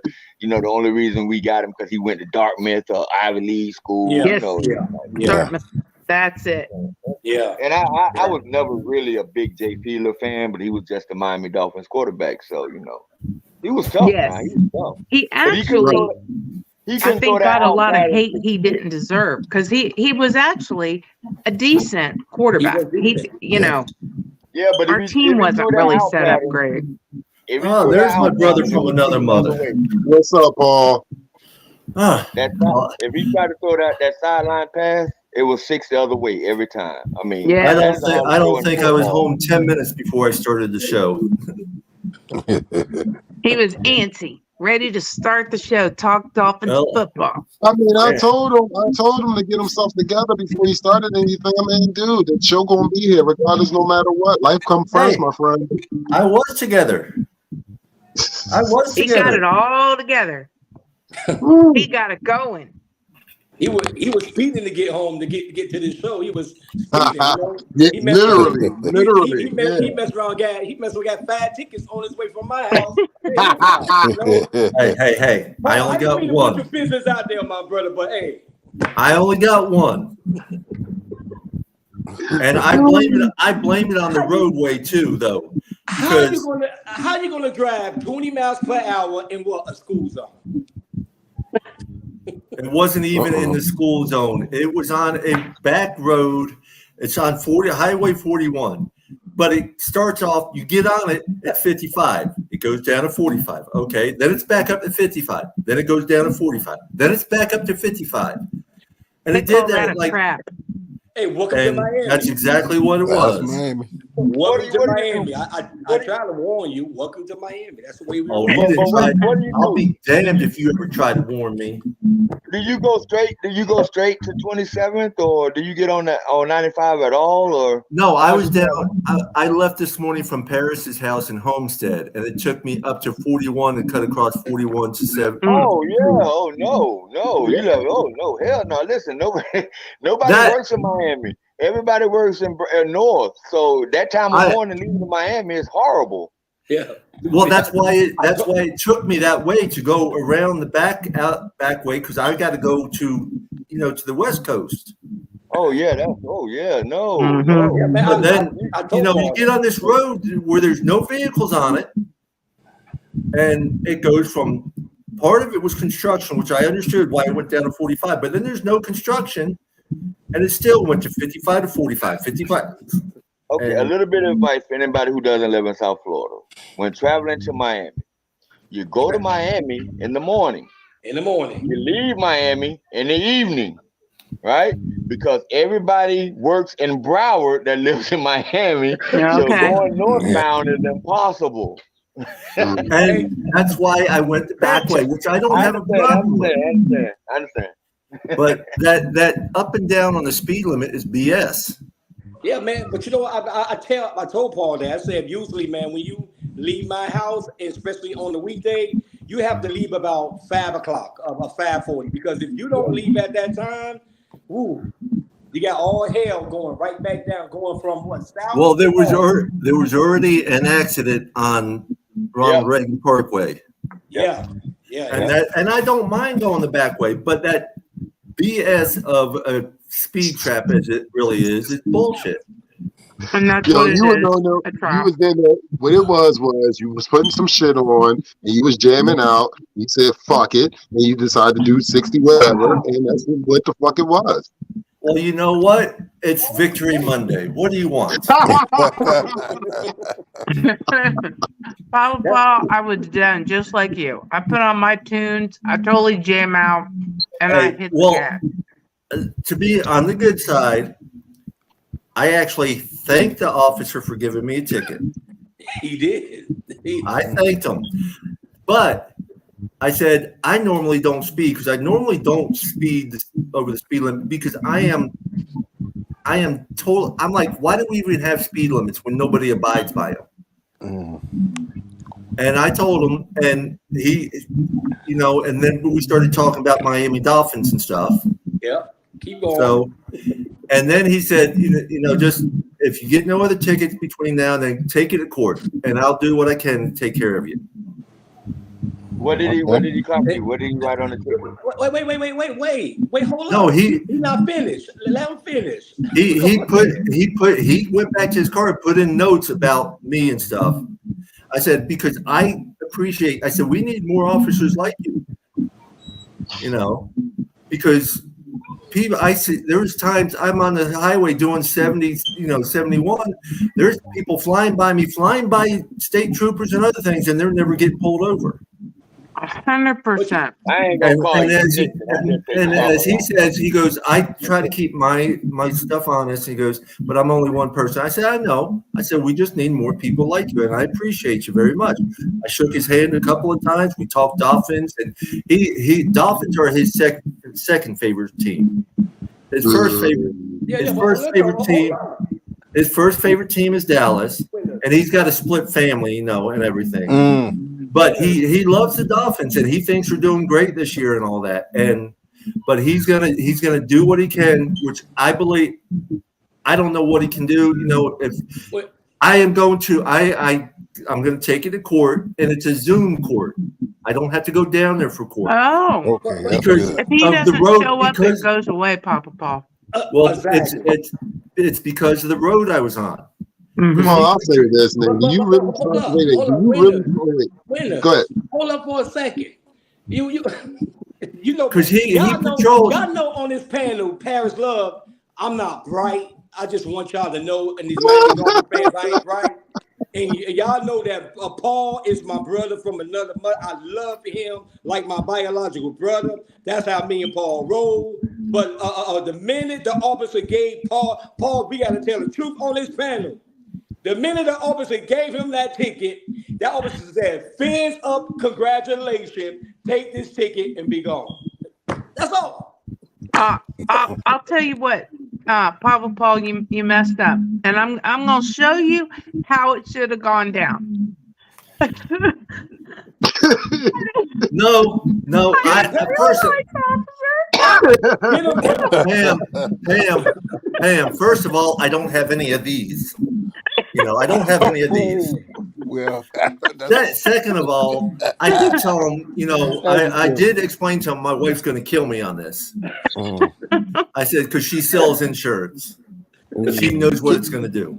He had no mercy, man. But no, he said, take it to Zoom. He said, because of the street I was on, it's a Zoom court.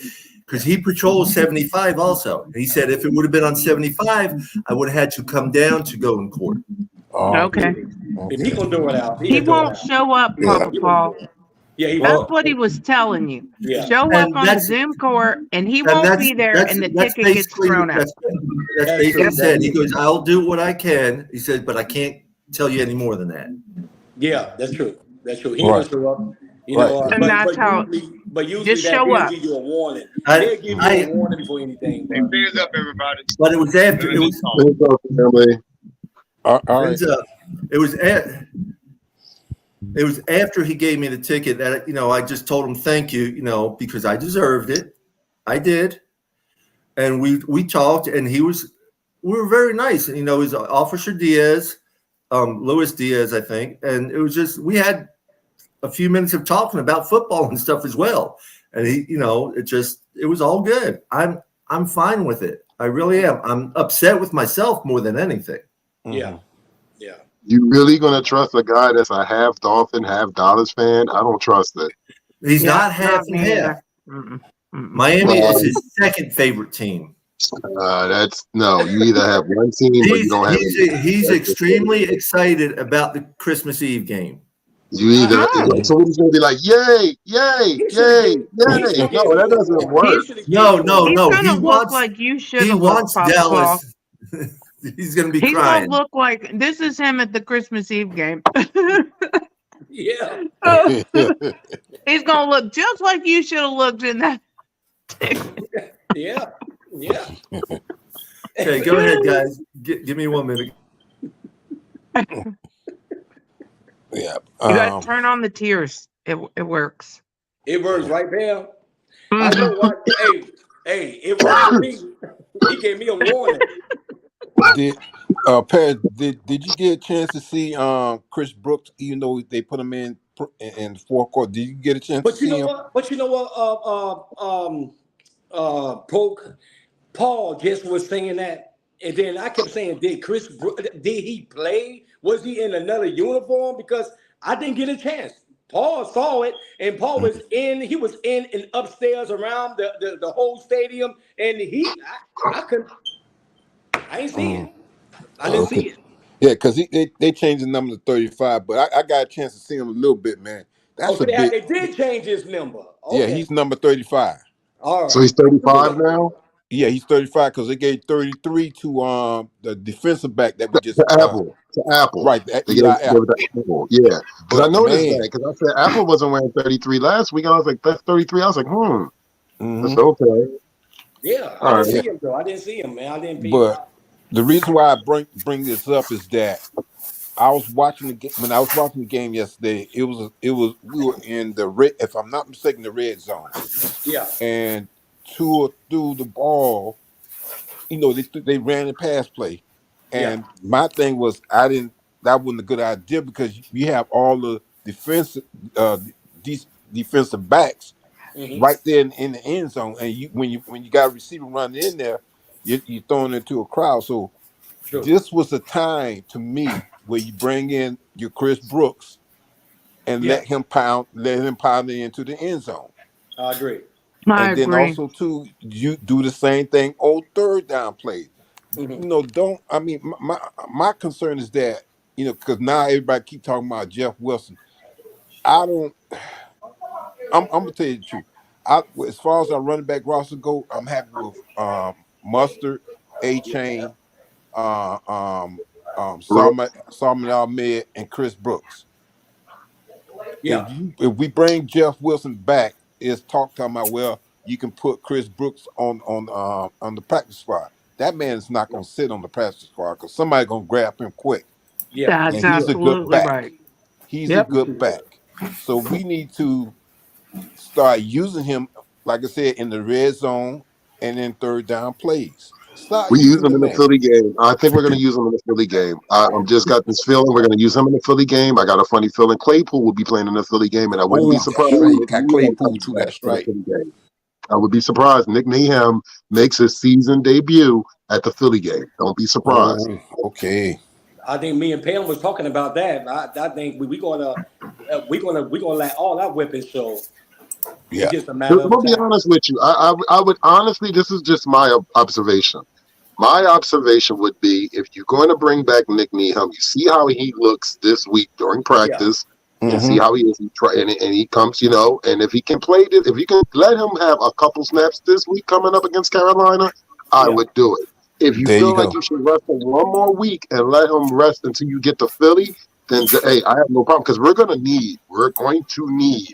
all Oh, hands on deck Yep. against yeah. Philadelphia. Yes. We are. I Yes. don't care what anybody says. I made a great point on the Fence tailgate last night that Fangio worked with the Eagles last year during the Super Bowl on offense, so he knows Mhm. somewhat of Sirianni's psychological and what he's thinking. So I Mhm. wouldn't be surprised. And he probably worked with the defense a little bit too, but he Mhm. worked mostly with the offense. And once you got a defensive coordinator with that much experience working with Mhm. another team's offense, he knows a little bit of things that, Mhm.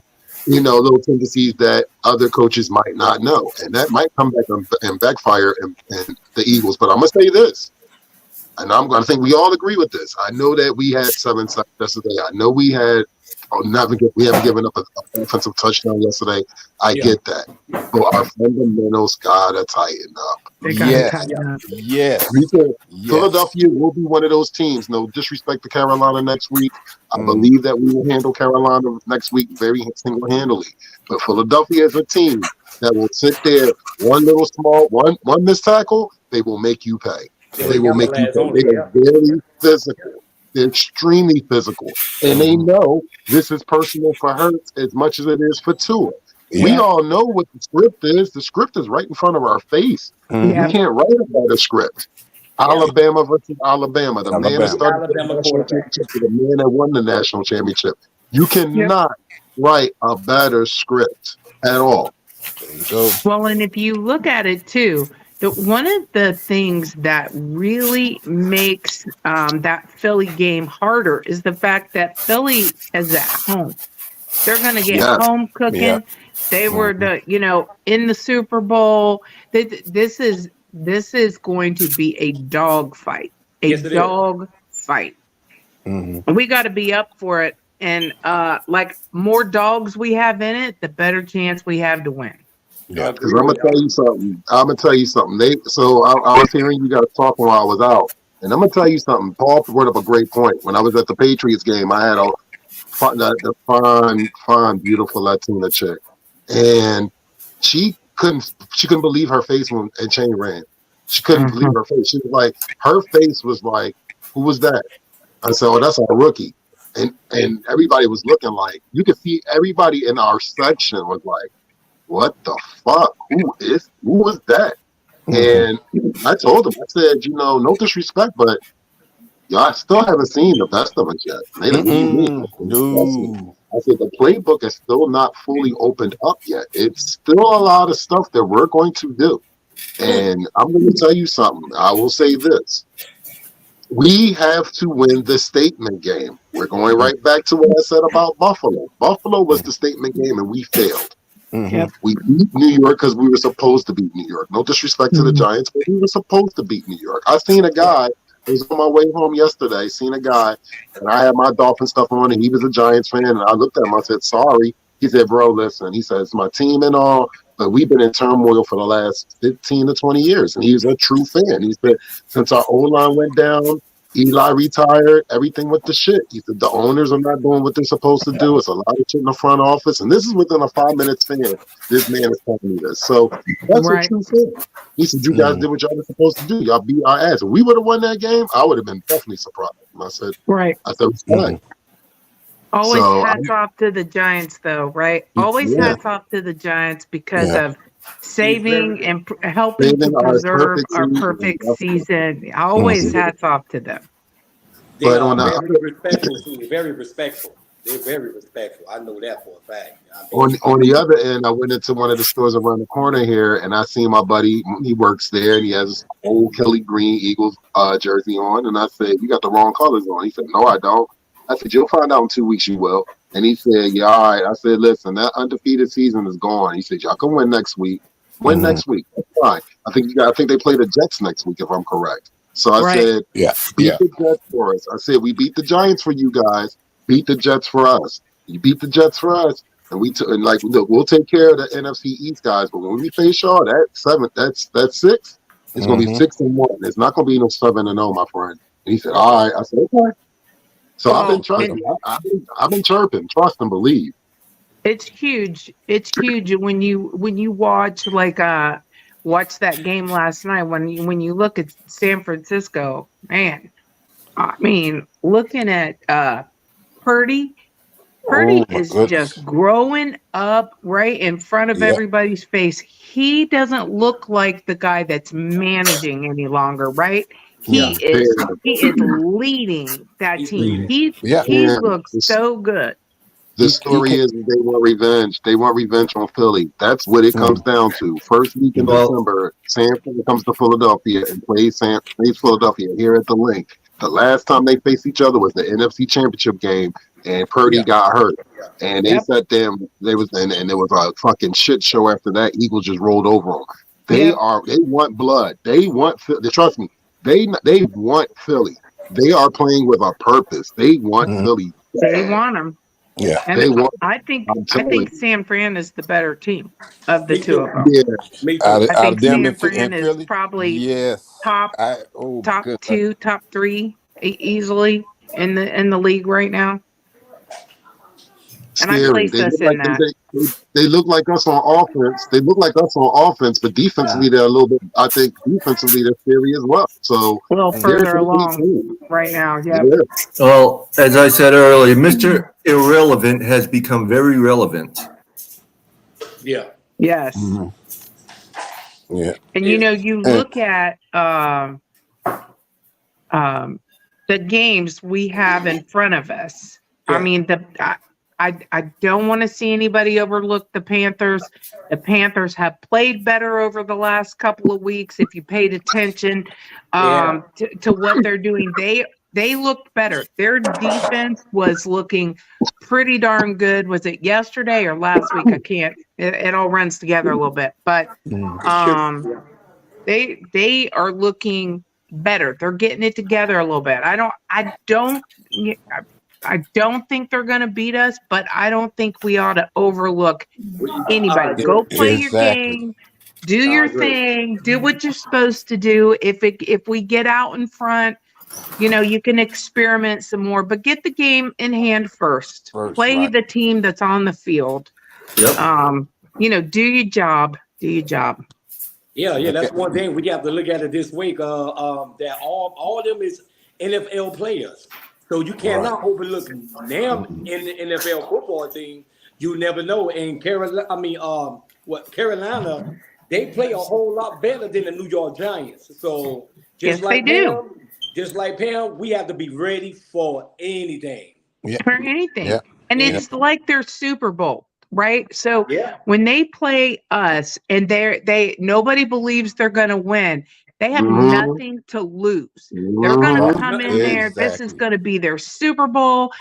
We want to take them down. Everybody's talking about them. If they can take us down or take us out, that's what they want to do.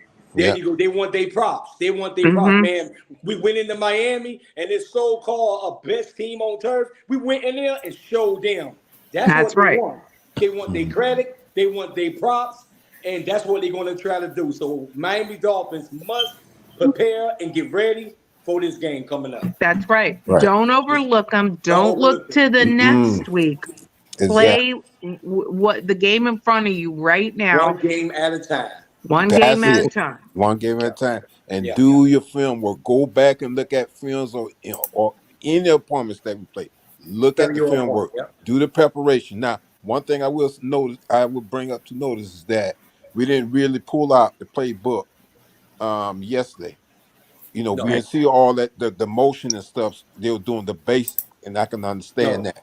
We did. And just like y'all just mentioned, and I've said this on the other platform, Coach McDaniels is a mad scientist. Yes, he is. In his lab. And he's going to be pulling out experiments after experiments after experiments. And I think he's going to flip the NFL upside down, whether they like it or not. He's going to flip it upside down. Wait, I got one for you guys, Mr. Poe. Mr. Poe, I got one for you. Or Tua will call the wrong play and let Tyreek Hill go down the fucking sidelines like he did yesterday. Because that's what they said. Yo, what's up, man? This your boy Shaq, and I'm gonna give you a live reaction of Chef.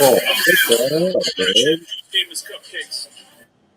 So put Paul on mute. So what happened was, then Tua came up there, and Tua was like, the reporter was like, "You ran a such and such, and it was supposed to be a such and such." And he said, "Really?" And he said, "Did I call the play?" So he's looking at the reporter, and the whole crew was laughing. They were cracking up, and so they asked McDaniel about that. They said, "We want to let you know that we have a brand new play caller named Tua," and he sat there and he went off and he said, he said, "I definitely want to let you guys know that I just want to let you guys know that that was not the play that I called. That was the play that Tua called." Because he said it was kind of.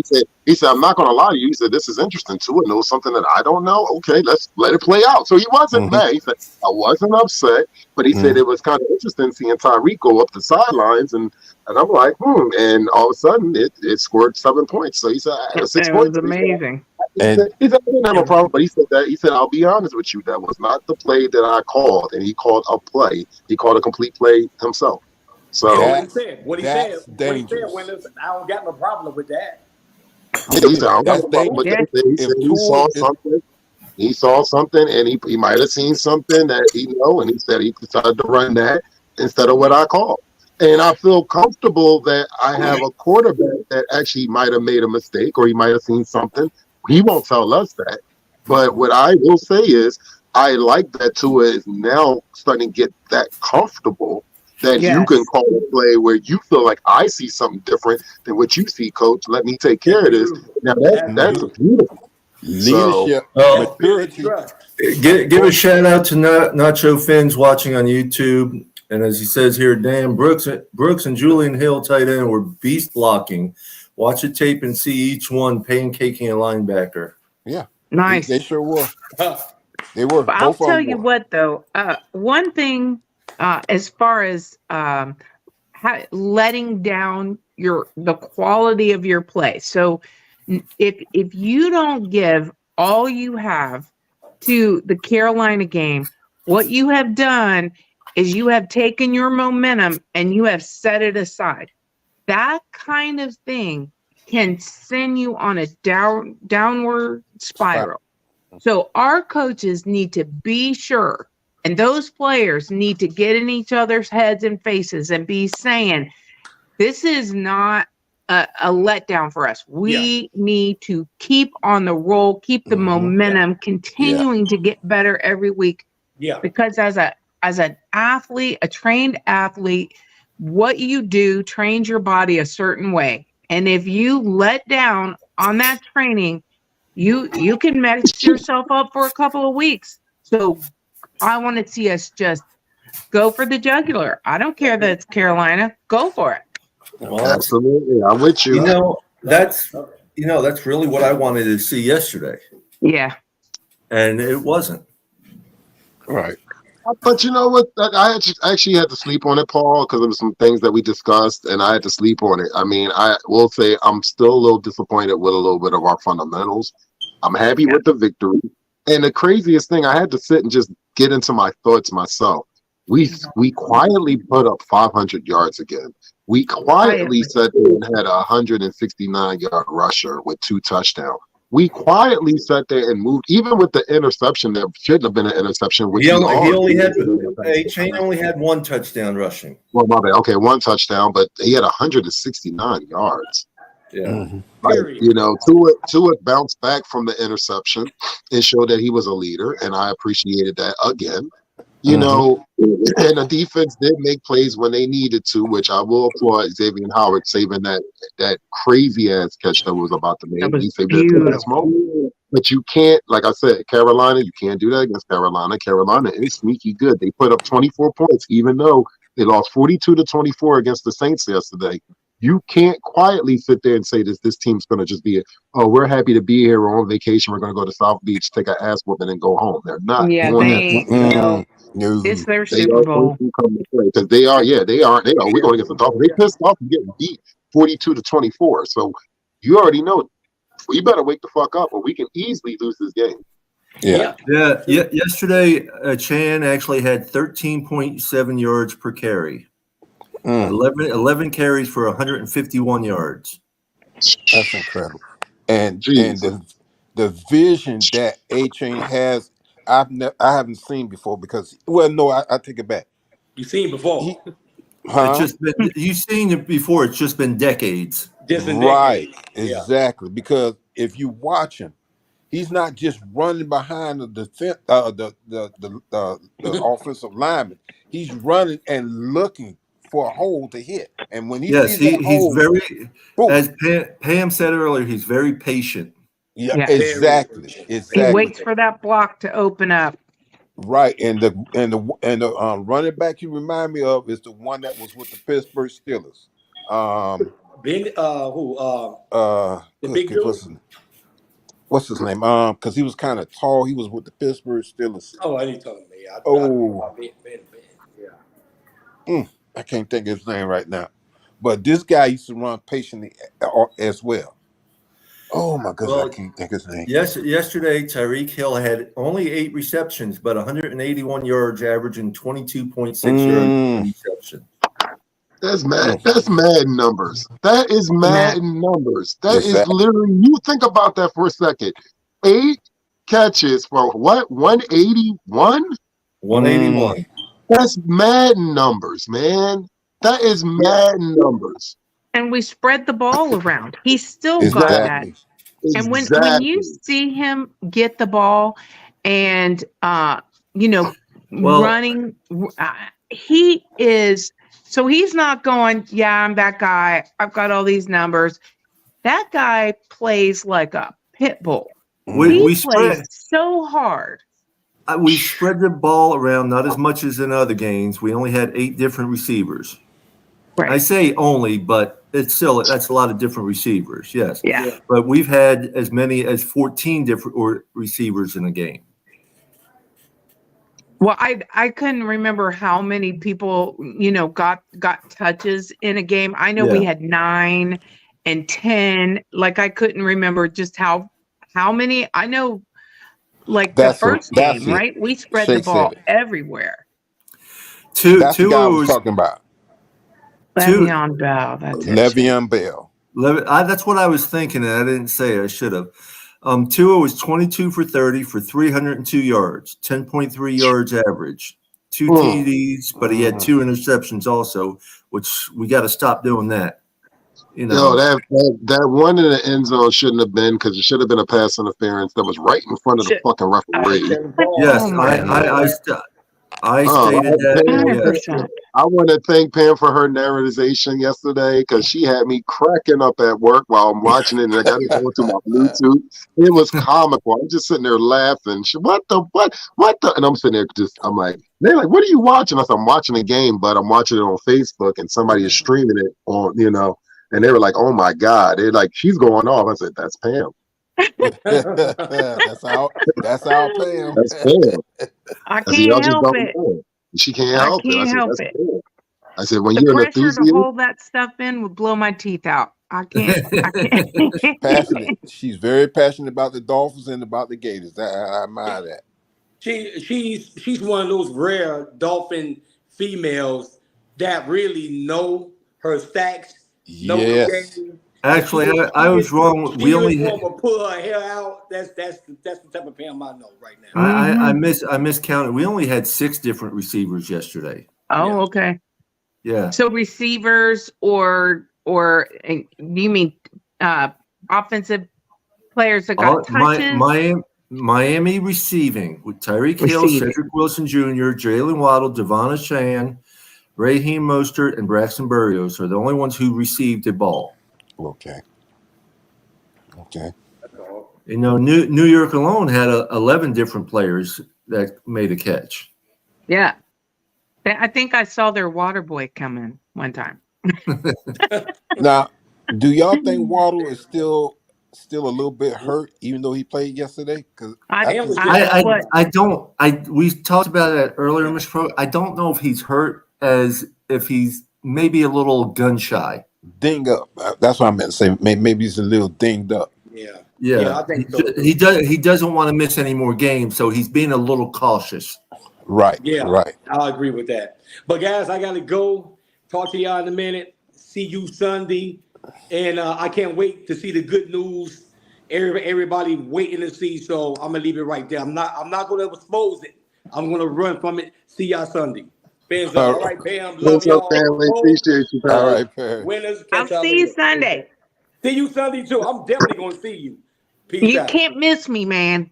You better come find me. You better come find me, Pamela, because if not, I'm coming looking for you. Hunt me down. Hunt me down like a dog. Let's go, baby. Fans up. Peace, love. Fins up. All right, Pam. Fins up. Yes, sir. No, but I'm in a good place with our team. I am, and the tour is just amazing, man. I mean, he has really stepped up the off season. I agree with that. I just go ahead. Well, to finish it off, I'm not as much like everybody was concerned about, including myself, about his health. But from what I'm seeing with Tua, I'm not that much concerned no more. Yeah. I'm not that much concerned no more. So with Tua, I'm pretty set with him, and I'm happy with what he's doing. When he makes mistakes, he goes back there and say, "Listen, we got to correct this." And he get the guys together. He's lining them up. He's reading the defense. He's calling plays. This is a Tua that I've seen at Alabama, and I'm loving it. And this is the Tua, if you think about it. So his first 2 seasons as a Dolphin, that was a man that some other people were trying to beat down. And all he was trying to do was survive. Yeah. So last season, we saw a Tua that we knew could be the Tua, but then the injury thing took him down. So this season, we see a full-grown man that has gotten himself, some extra weight and beef. Yeah. And now he's a grown man now, and he is absolutely out there being what he can be.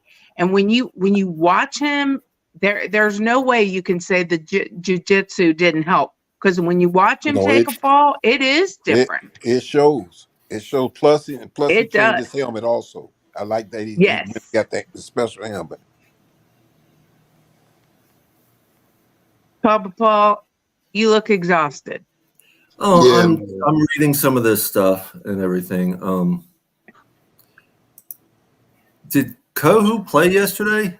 Yeah, O'Care had a huge play. Yeah, huge. Like I said, there's several parts that I didn't see because I was walking around trying to find some people to get them stuff and everything. It was a huge play that Cater made. It almost interception or a sack. He got a sack, right? Yeah, well, that's what Raphael was That's asking. Why Apple with a half sack when Cater was there? Did he? And he's wondering if he made a mistake on the blitz or something. I mean, actually, the defense was feeding sack wise. There was, like we said, there really was 8. AVG got robbed by a stupid flag that, was nuts. But yeah. There was 7 sacks the whole game and 22 pressures the whole game. Yeah. Where we were sacked once and then 6 pressures is all we had. Right. I mean, the offensive line was playing well. We got to stop with these turnovers, be it interceptions or fumbles. But I did know. I did. Real quick, I did notice when that Mostert lost that ball and it went out of bounds, that after that, he wasn't letting go of that ball for nothing. Exactly. And then the piggyback on you, Papa Paul, when when he dropped the ball, Mustard went to the sidelines with him and told him, listen, don't let that get you back. Don't let that get you down. Get back in there and run that ball like you're supposed to. And he came back with that 76-yard TD. Oh my goodness! He is amazing. Go ahead. I said, and to piggyback off of both of you guys, Tua was trying to force something downfield. The first one in the end zone, he tried to force it, and we were like, okay, you tried to force to make something. I get it. The second one, I don't know where he was throwing at because he was so far behind. Who was that? Waddle? That was Waddle, right? Yeah. I was so far behind him. I was just like, Lord have mercy, what you're throwing at. I'll say this, and like you both said, I love the fact that you have a mentor and a running back with Mostert, and then you have a Chan being the young kid coming in. He's a sponge, so he's taking everything in. He's already an intelligent gentleman. Already. That's what I keep telling everybody, and that's what's so scary. That's one thing his previous coach mentioned, that he learned things so quick. Yeah. When they got him in, he learned McDaniel's whole scheme faster than anybody has ever. That's crazy. That is insane. And they're saying the kid is now he's saying that the game is starting to slow down for him. That is scary for every team. If you got a young man that can run 21.50 miles an hour and he can cut a hole and all he needs is one. That's it. You seen him go past, what was that, the corner or the safety? You seen him, he was standing there and he was just like, I can't even touch him. And he went by him, and when he cut and went up the sideline, and I'm just looking like, yo, I can't believe what I'm seeing. This kid is a fucking machine. Yes. He really is. I'm like, damn. He is.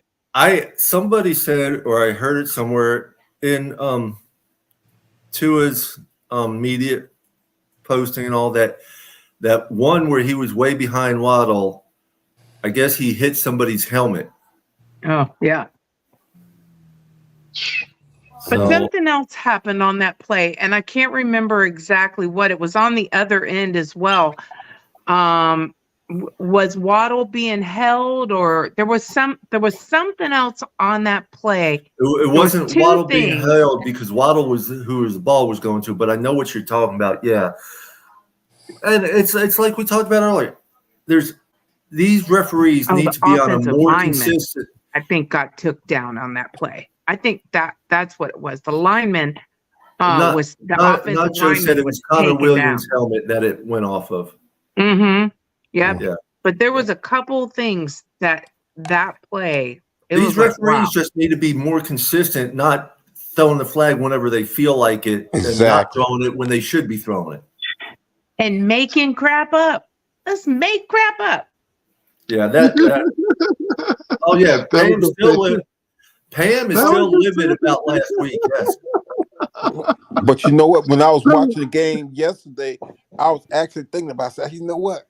Pam is right because I'm looking at some. No, I'm gonna tell you something there. It was some holding going on where they were not calling it. Who was Yeah. that? They were holding AVG some. I said, wait a Yeah. minute, that's holding. The man holding. The man They got was grabbed slowing the game and down. They was slowing right, it down. not calling Takedown it. of our defenders, takedown of the offensive line over and over. But you can't count. Seriously, you can't count. You're going to throw a flag on a team for having 12 men and there's 10. I got one for you, and that's not only even on the negativity side and the bullshit that they was really pulling on us yesterday. I want to publicly apologize to Austin Jackson because Austin Jackson has been balling the fuck out. Yes, He's he doing is. great. He's doing very well. That is Yeah. one offensive lineman I think every Miami Dolphin fan should apologize to. This Fact. man We has all been we are out. all He's extremely been happy to shutting- see this. Yes, she been shutting whatever defender they've been putting in front of him, he's been holding his own. Even Lamb gave up a sack yesterday. So we're gonna sit there, we're gonna give it up. I gotta give it up to Austin Jackson. I have to give it up to him. And Dolphin winners, when you think about that and you think about how our coaches said that offensive line is fine, and he was part of who they were talking about, and you take our offensive line coach and you see That's what it. that guy has done with the people we have already had, that the guy is like the wizard. Yes. Right. Yes, compared to last year. It's a major difference. Yes. Exactly. I mean, and think everybody about out there, it's real quick, Mr. Polk. Everyone out go there ahead. watching, please hit the like button. Whether it's on Facebook or even in YouTube, please just hit the like button for us. It helps Hit us the out. like and share, everybody. Hit the like and Exactly. share. So I just got a phone call that came in, and I need to make that phone call. But I am so excited. Thank you, Papa Paul, for doing this this podcast today. Yeah. I needed to talk about the Dolphins. Well, real quick before you leave, anybody who's wants to help, I need help raising funds for my PKD walk next weekend. I will post a link in the Facebook page, but I will have a link to post on our talk show Wednesday night where you can click on it and go to the link, even if it's just $5. I'm not asking for $100, $200, anything like $5. It's the sharing aspect too, though, right? So Yeah. it's $5 if I give $5, but it's the sharing aspect and getting it out there. So Papa Paul, if you send me that link, I will put it in the Facebook group. I will put it on my Twitter. I'll put it wherever. I did tag you and I did tag you with one of them. I tell you what, I had so many messages and things on Facebook, always, after I stream the game. I'll send it right to you, Pam. Don't worry. Thank you. Because I was like, oh my gosh, there's just so many. And I don't want to be like, I don't have time for everybody, but it's just a lot, right? And I understand. Miss Pam. You don't have to explain to me. We are in the same business in a sense. Yes. So, peace, love, and fins up, Miss Pam. I'll see you Wednesday night at the latest. Yes, I'll see you Wednesday night. I'll see you Saturday. I'll see you Sunday. Woo! Go Fins, baby. Tell your husband I said hello. I will tell him, Mr. Polk. Okay, fins up, everybody. Fins up. All right. Oh yeah, we're not going to stay on too much longer. I got work I got to do around the house and everything. You and me both, brother. I haven't eaten all day, so I have to eat. No, you got. Well, shame on you, brother. Even I had something to eat on the way home. I mean, I got up, I worked out, I ran around. I'm like, I cleaned up a little bit. I got to eat. So yeah. I mean, I love you guys. Ladies and gentlemen that have tuned in today, thank you for your support. Please don't forget to tune in Wednesday night at 8:45 with this gentleman, Mr. Papa Paul, Crazy Dolphin, Mr. Paul, John O'Hallen, Ethan Steep, Tom O'Gara, Pamela Barnes, myself, and others. You never know who will show up. So please, ladies and gentlemen, continue to keep supporting us, and we appreciate you guys. Peace, love, and fins up, guys. Peace, love, fins up. Thank you, everybody. Peace, love, and fins up. Y'all have a good day, and go Dolphins.